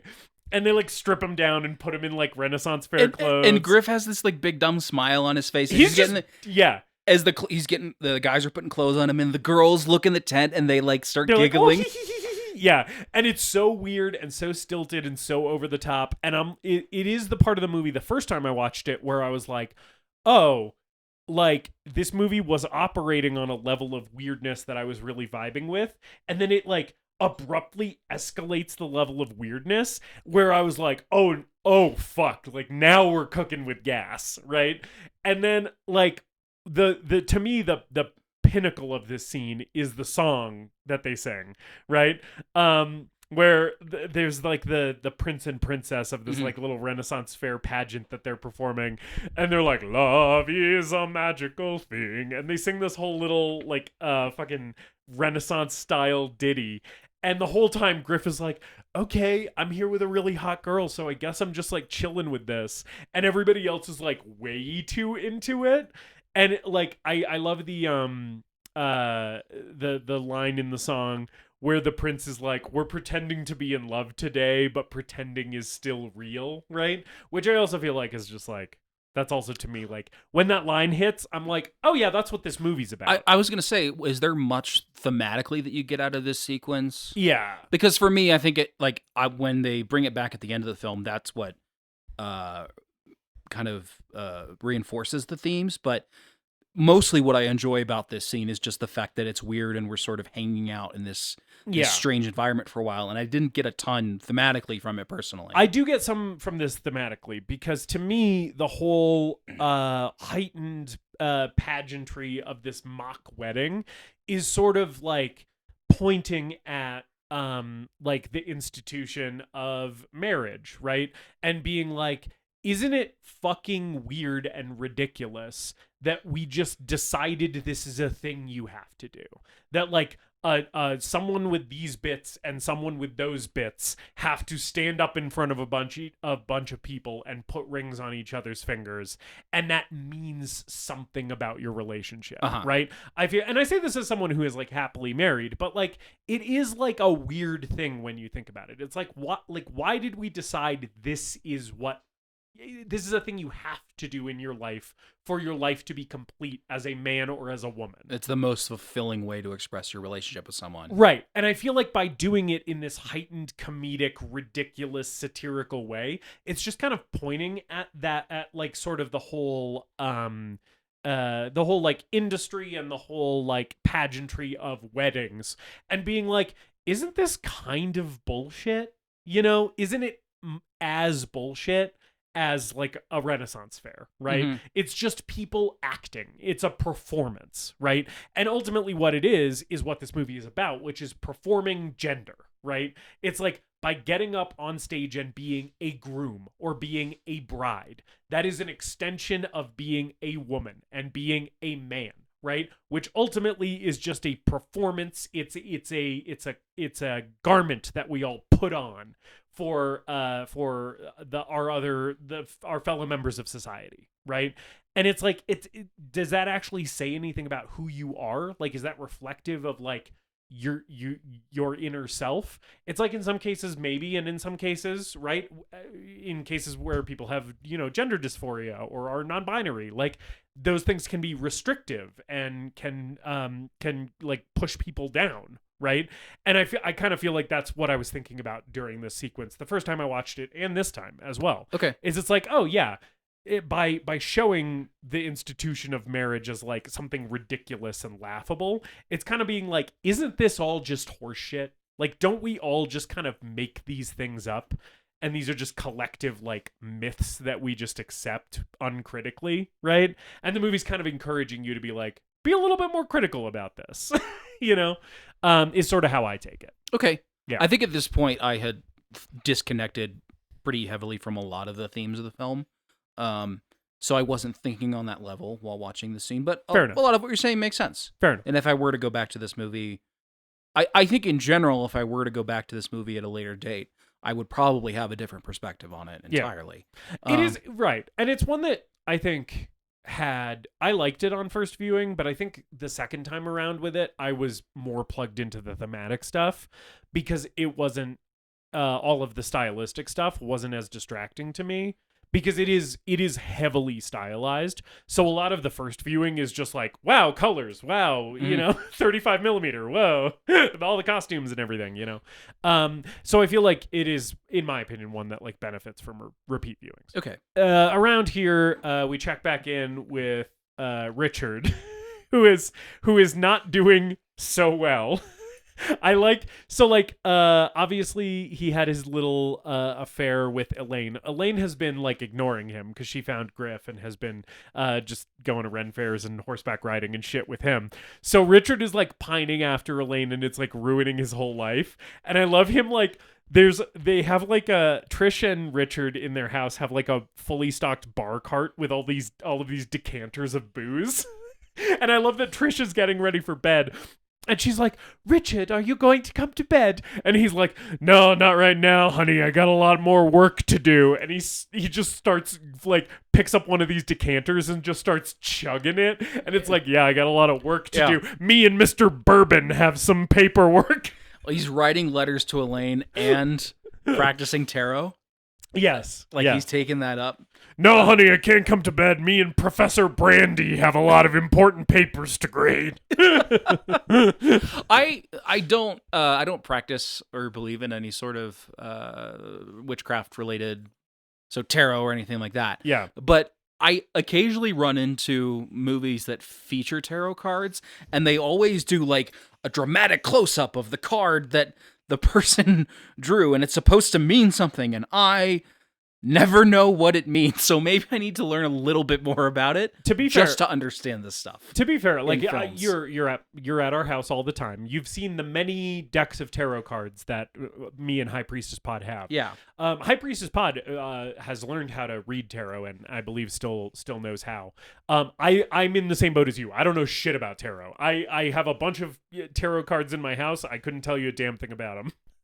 But for me in this movie, when it's like, oh, close up on like the Heart of Swords or whatever, I know that's probably not a real tarot card. To me, it sort of works as just like, oh, this is like part of the aesthetic and part of the vibes of the movie, and it means something to Elaine. Yeah, and I even though I don't understand what the card means, I understand her reaction to it. Yeah, aesthetically, I do like it. Yeah. But I also don't know shit about tarot. Yeah. It's like in Casino Royale when they're just throwing out all these crazy poker hands, and I'm like, I've played Red Dead Redemption poker, and even I don't know what that means. Yeah. High Priestess Pod just sent a very affirming text, which is when it comes to tarot cards on film, it's all about the vibes. So I think she's letting us know that we don't need to be fixated on the meaning of the cards, because it's not. It's just about how the picture makes you feel. Yeah, and so Richard, his condition degrades the longer he's away from Elaine. And there's some shit that happens in between him chugging booze and not going to bed and like thinking about her and crying and shit, and him slitting his wrists in the bathtub. But we're pretty close to that. So yeah, he decides to bite the big bazooka. Yep.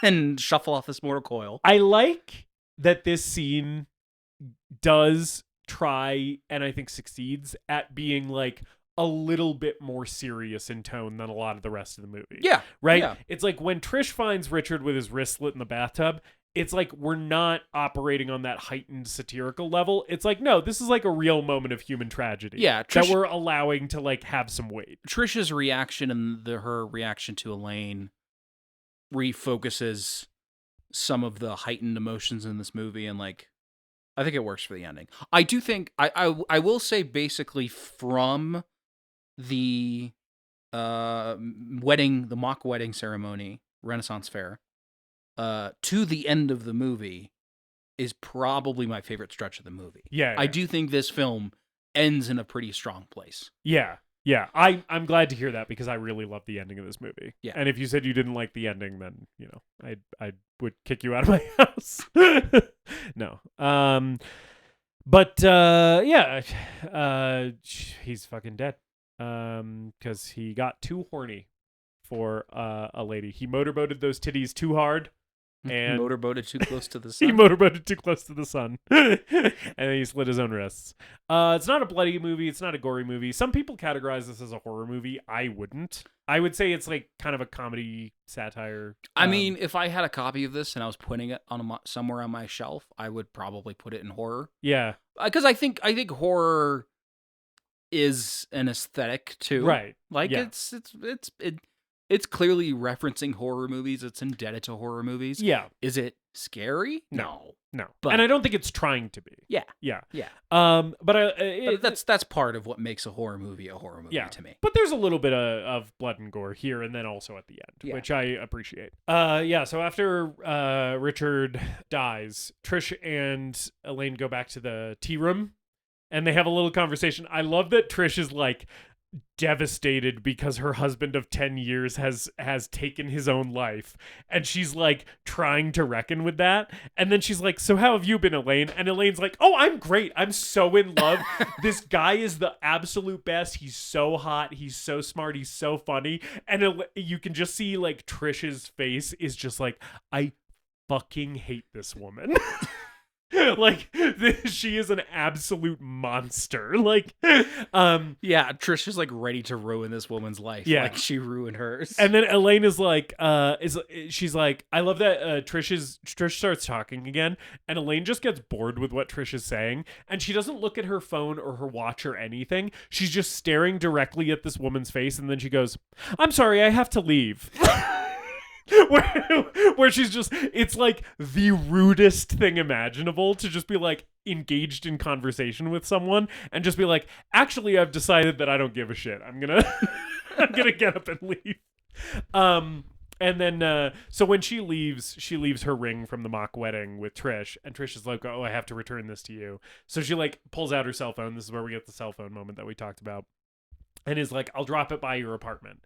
Because she's her landlady and has her keys and stuff. So she goes into the apartment and Elaine's not there. And this lady just starts snooping. She's just like, what's all this shit? What's all these chemicals, this potion shit in here? And then she like goes into her bedroom and...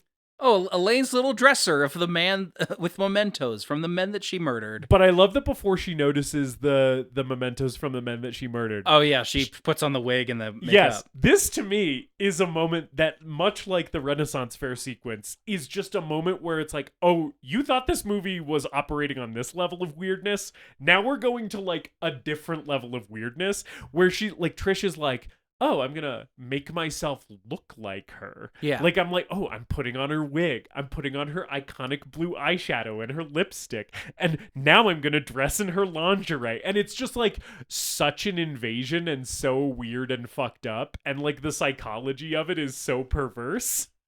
And I love it so much. And then she sees Richard's picture on her dresser and is like, oh, this woman fucking... She finds a bundle that has like a voodoo doll and like some other shit, and then a scroll that says love spell for Richard, which is very incriminating. And then right then Elaine shows up and she's like gonna stab Trish with a knife.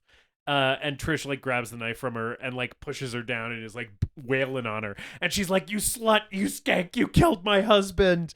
And I like this moment too, because it's like we were talking about, it's a little bit more like real. Yeah. Right. And it's also, this moment I think is very important to the movie because it shows Elaine's not a good person. Like, she is like, because of her, bad fates are befalling these very bad men. Right. And it's like, that's something you can kind of root for and cheer for. But then when you see how it affects Trish, who's a sympathetic character that we have grown to like, it's like, Elaine's not a girl's girl. She is like selfish and narcissistic and doesn't care about anyone's feelings other than her own. Right. And it's like, no, she's also a product of all the same shit that these men are a product of, right? Where she's bought into all of these like expectations about how men and women are supposed to be, right? And it's like, it's destructive to her too, right? And it's like causing her to hurt people in the same way that these men have hurt her. Like, she's not any better than them, you know? So I think this scene's like really important for the movie. Yeah. And I like it a lot. Yeah. And then after that, Elaine basically goes to the bar, the burlesque bar where Griff is. And Griff confronts her, and so the DNA. We got the DNA back on Wayne. What have you been up to? Yeah. And then the whole bar decides to. It gets out that she's a witch. And, yes. Yeah, because Elaine says something about Wayne specifically, Yeah. and the guy who looks like Townes Van Zandt is like, "That's the lady who fucking killed that teacher!" Yeah. And then everybody starts chanting, "Thou shalt not suffer a witch to live!" Yes. Burn the witch, burn the witch, etc. Which I've been posting on Goth Girls TikToks in the comment section. Yeah. Along with links to Bible verses. Yeah, this guy is definitely a guy who follows Rachel Zegler on Instagram and responds to every single one of her Instagram posts, letting her know exactly how much he hates her. I follow your account and like all of your posts, but I just want you to know that you ruined my childhood by playing Snow White. Meanwhile, he's like furiously pounding off. Yeah, it's he sends the woman would post the DM. The DMs would be like, "Hey baby," no response. "Fuck you, whore." Right. Like a day later. Yes, yeah, that is very much this dude's energy. Yeah. It also seems like some of the dudes in this bar are going to sexually assault Elaine for a second, so it gets like very dark here for a second, which I also just like that the movie has that tonal shift. It does, and then also we bring back the punch sound effect, which is very funny. So it is still keeping things light, which I appreciate. Yeah. It's a blend of dark and camp, you know. And to his credit, Griff does save her from this situation. Yeah. Because he's not happy with her, but he also doesn't want her to be burned alive by a mob. So he saves her and they go back to her apartment. And Griff doesn't talk for the rest of the movie, which I love. I love that he's just silent.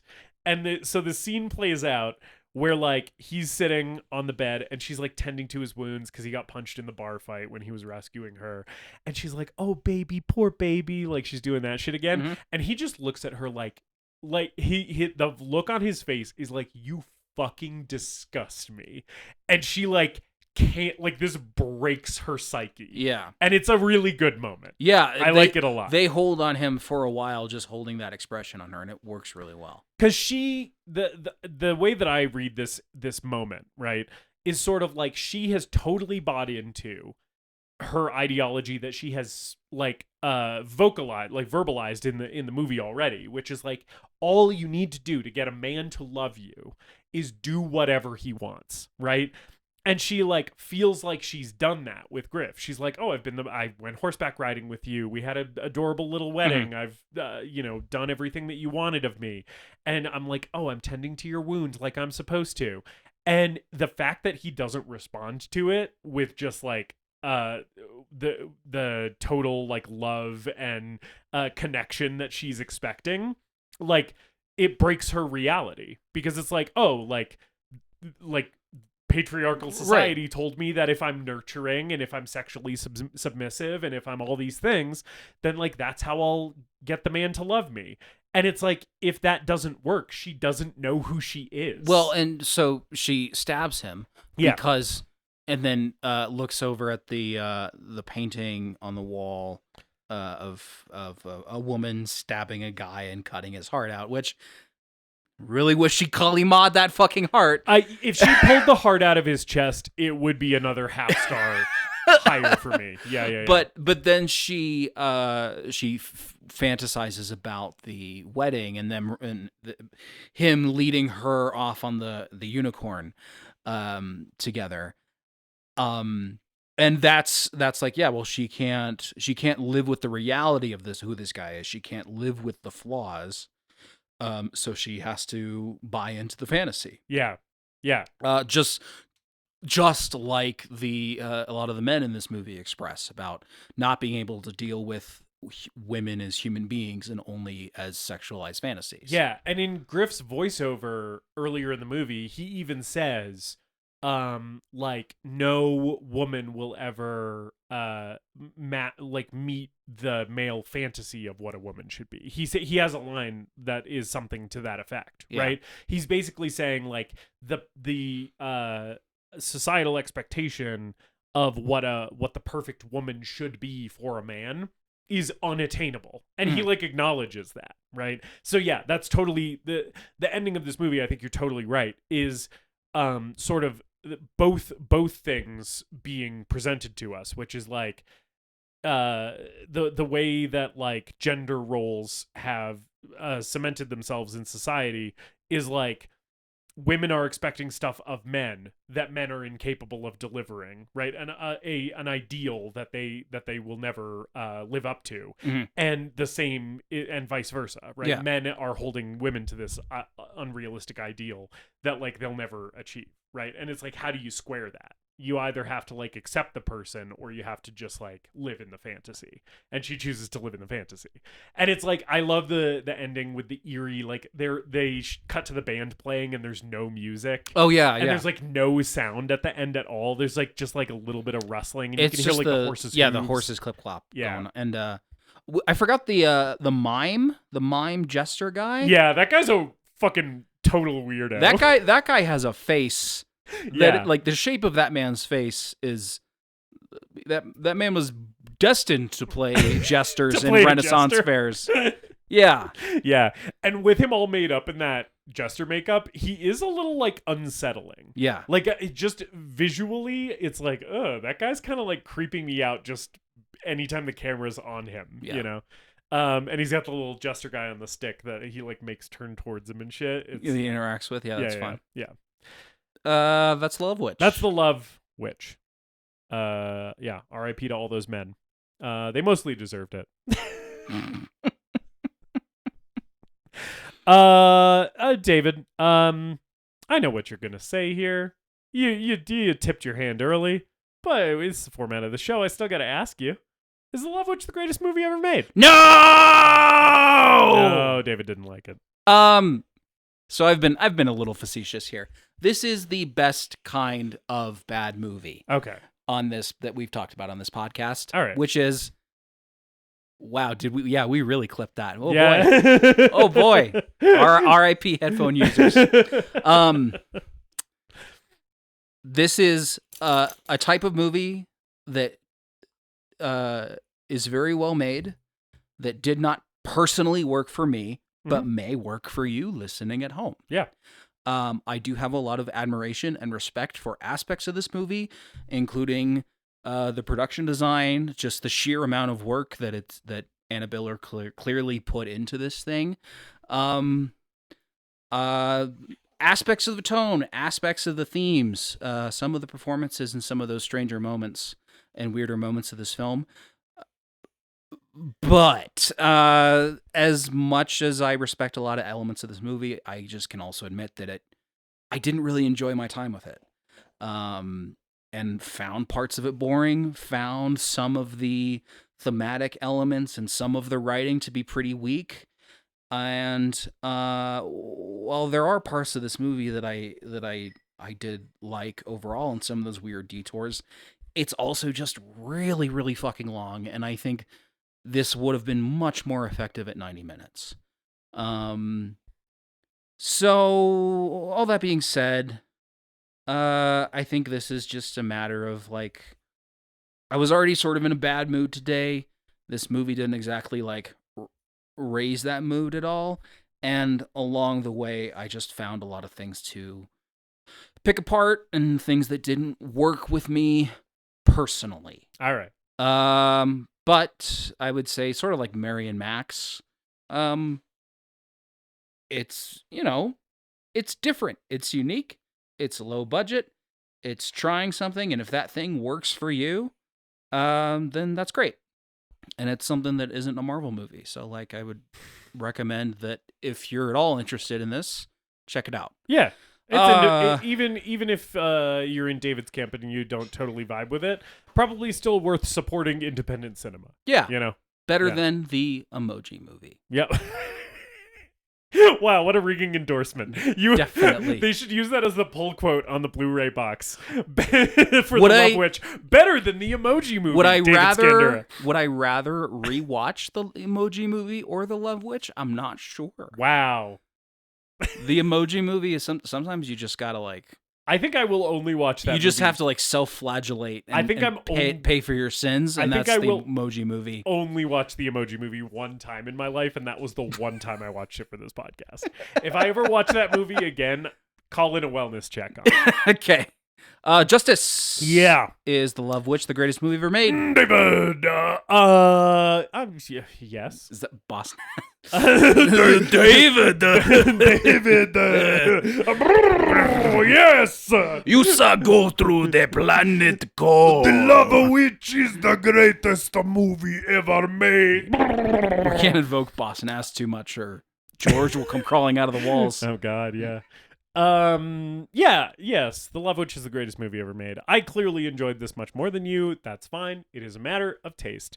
I don't disagree with some of your criticisms. I do think, as I said before, the runtime could be a little tighter on this movie. I don't disagree with that. I enjoy sitting in these vibes for 2 hours. I would also enjoy sitting in these vibes for 90 minutes.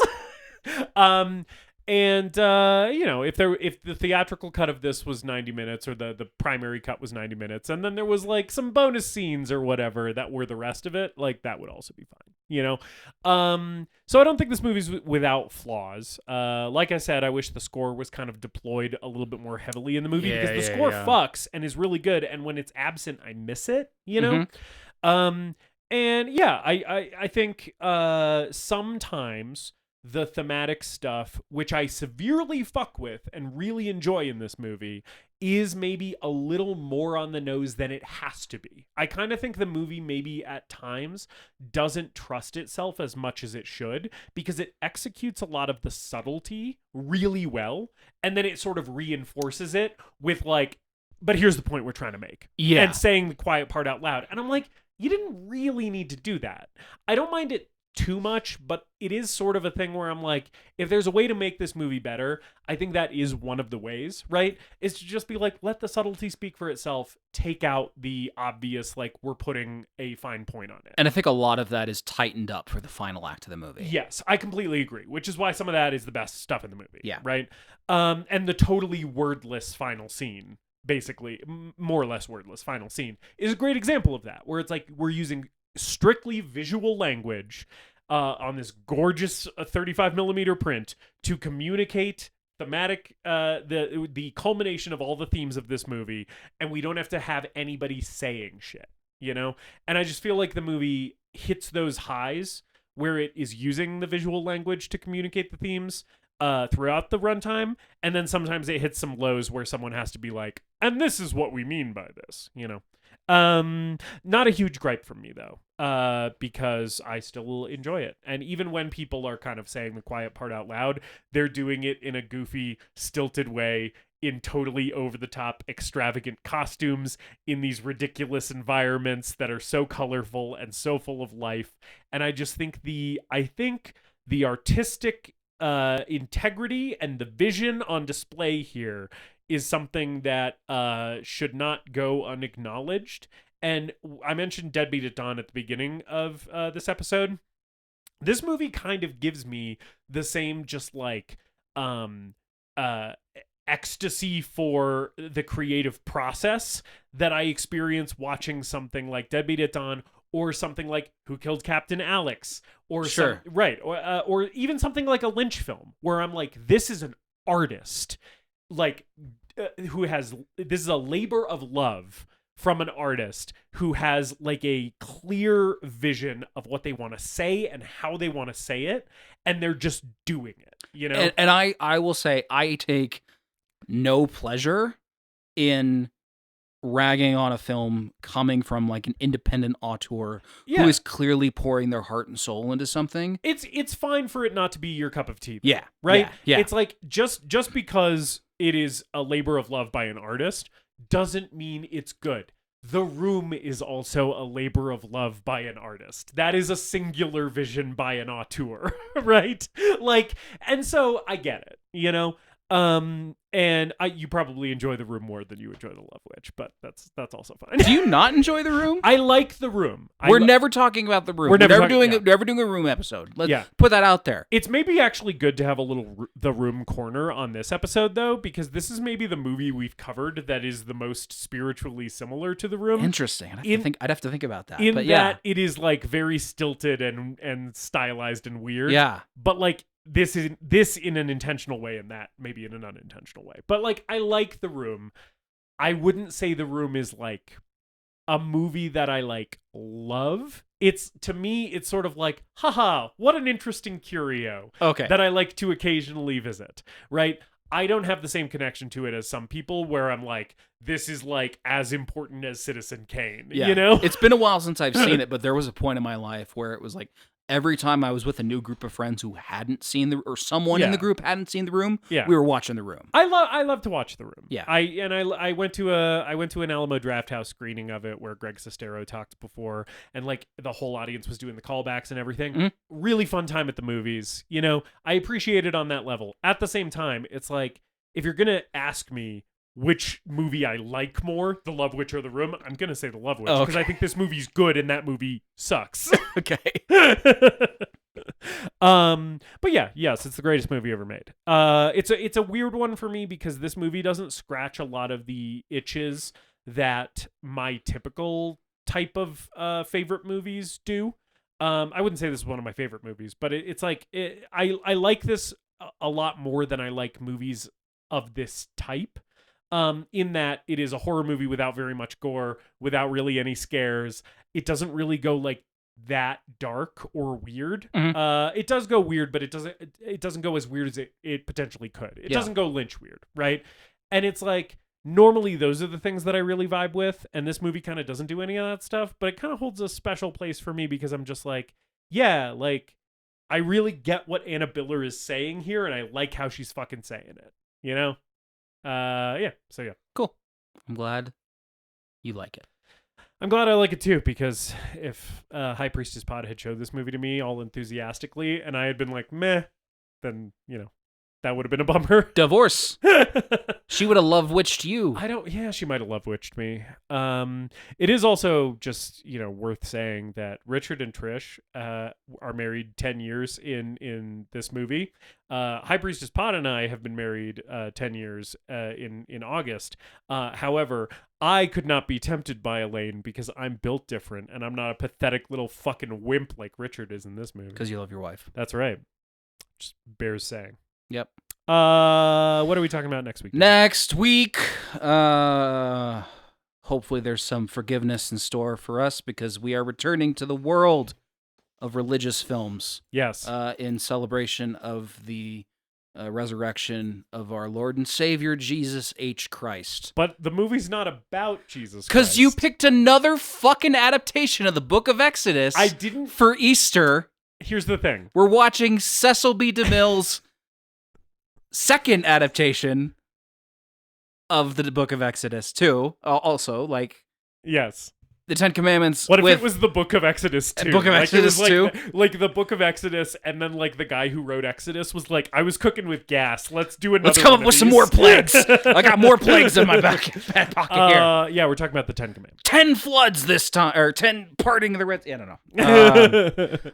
What if he parted 2 seas? Yeah. Talking about the 10 Commandments with Charlton Heston. I didn't mean to pick 2 adaptations of the Book of Exodus. I wasn't thinking about it when I was like, we should do the 10 Commandments. I sort of forgot that I had already made us do an adaptation of the Moses story. Right. We'll just do a Moses story that's 4 hours long and has no songs. Yes. And presumably no fuckable horses. But does have Charlton Heston once again. Last seen in Planet of the Apes as a guy who's racist against monkeys. Thou shalt not take this gun from my cold dead hands. So join us next week for the 10 Commandments. Ramesses, you damn dirty ape. Yeah. Leave a comment about the show, review the show, tell your friends, like it, subscribe to it. Yeah. Social media stuff. Yeah. Maybe we'll get better at that at some point. Maybe. We love you. Kiss on the foreheads. And on your tummy and your kneecaps. And feet. Yeah, and your feet. Yeah, feet. Starting with the feet.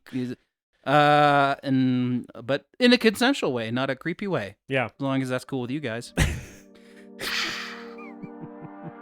And as always, later dipshits. We hope you enjoyed this episode of The Greatest Movie Ever Made. Please remember to leave us a rating and a review, and to subscribe to the show wherever you listen. We appreciate you supporting the show and spreading the word. Tell your friends to listen, tell your enemies to listen, tell your mom to listen. If your neighbor has an unsecured Bluetooth speaker, connect to it and play an episode. You can follow us on social media at TGMEM_podcast. And if you've got a movie that you want us to talk about, send us an email at thegreatestmoviepodcast@gmail.com.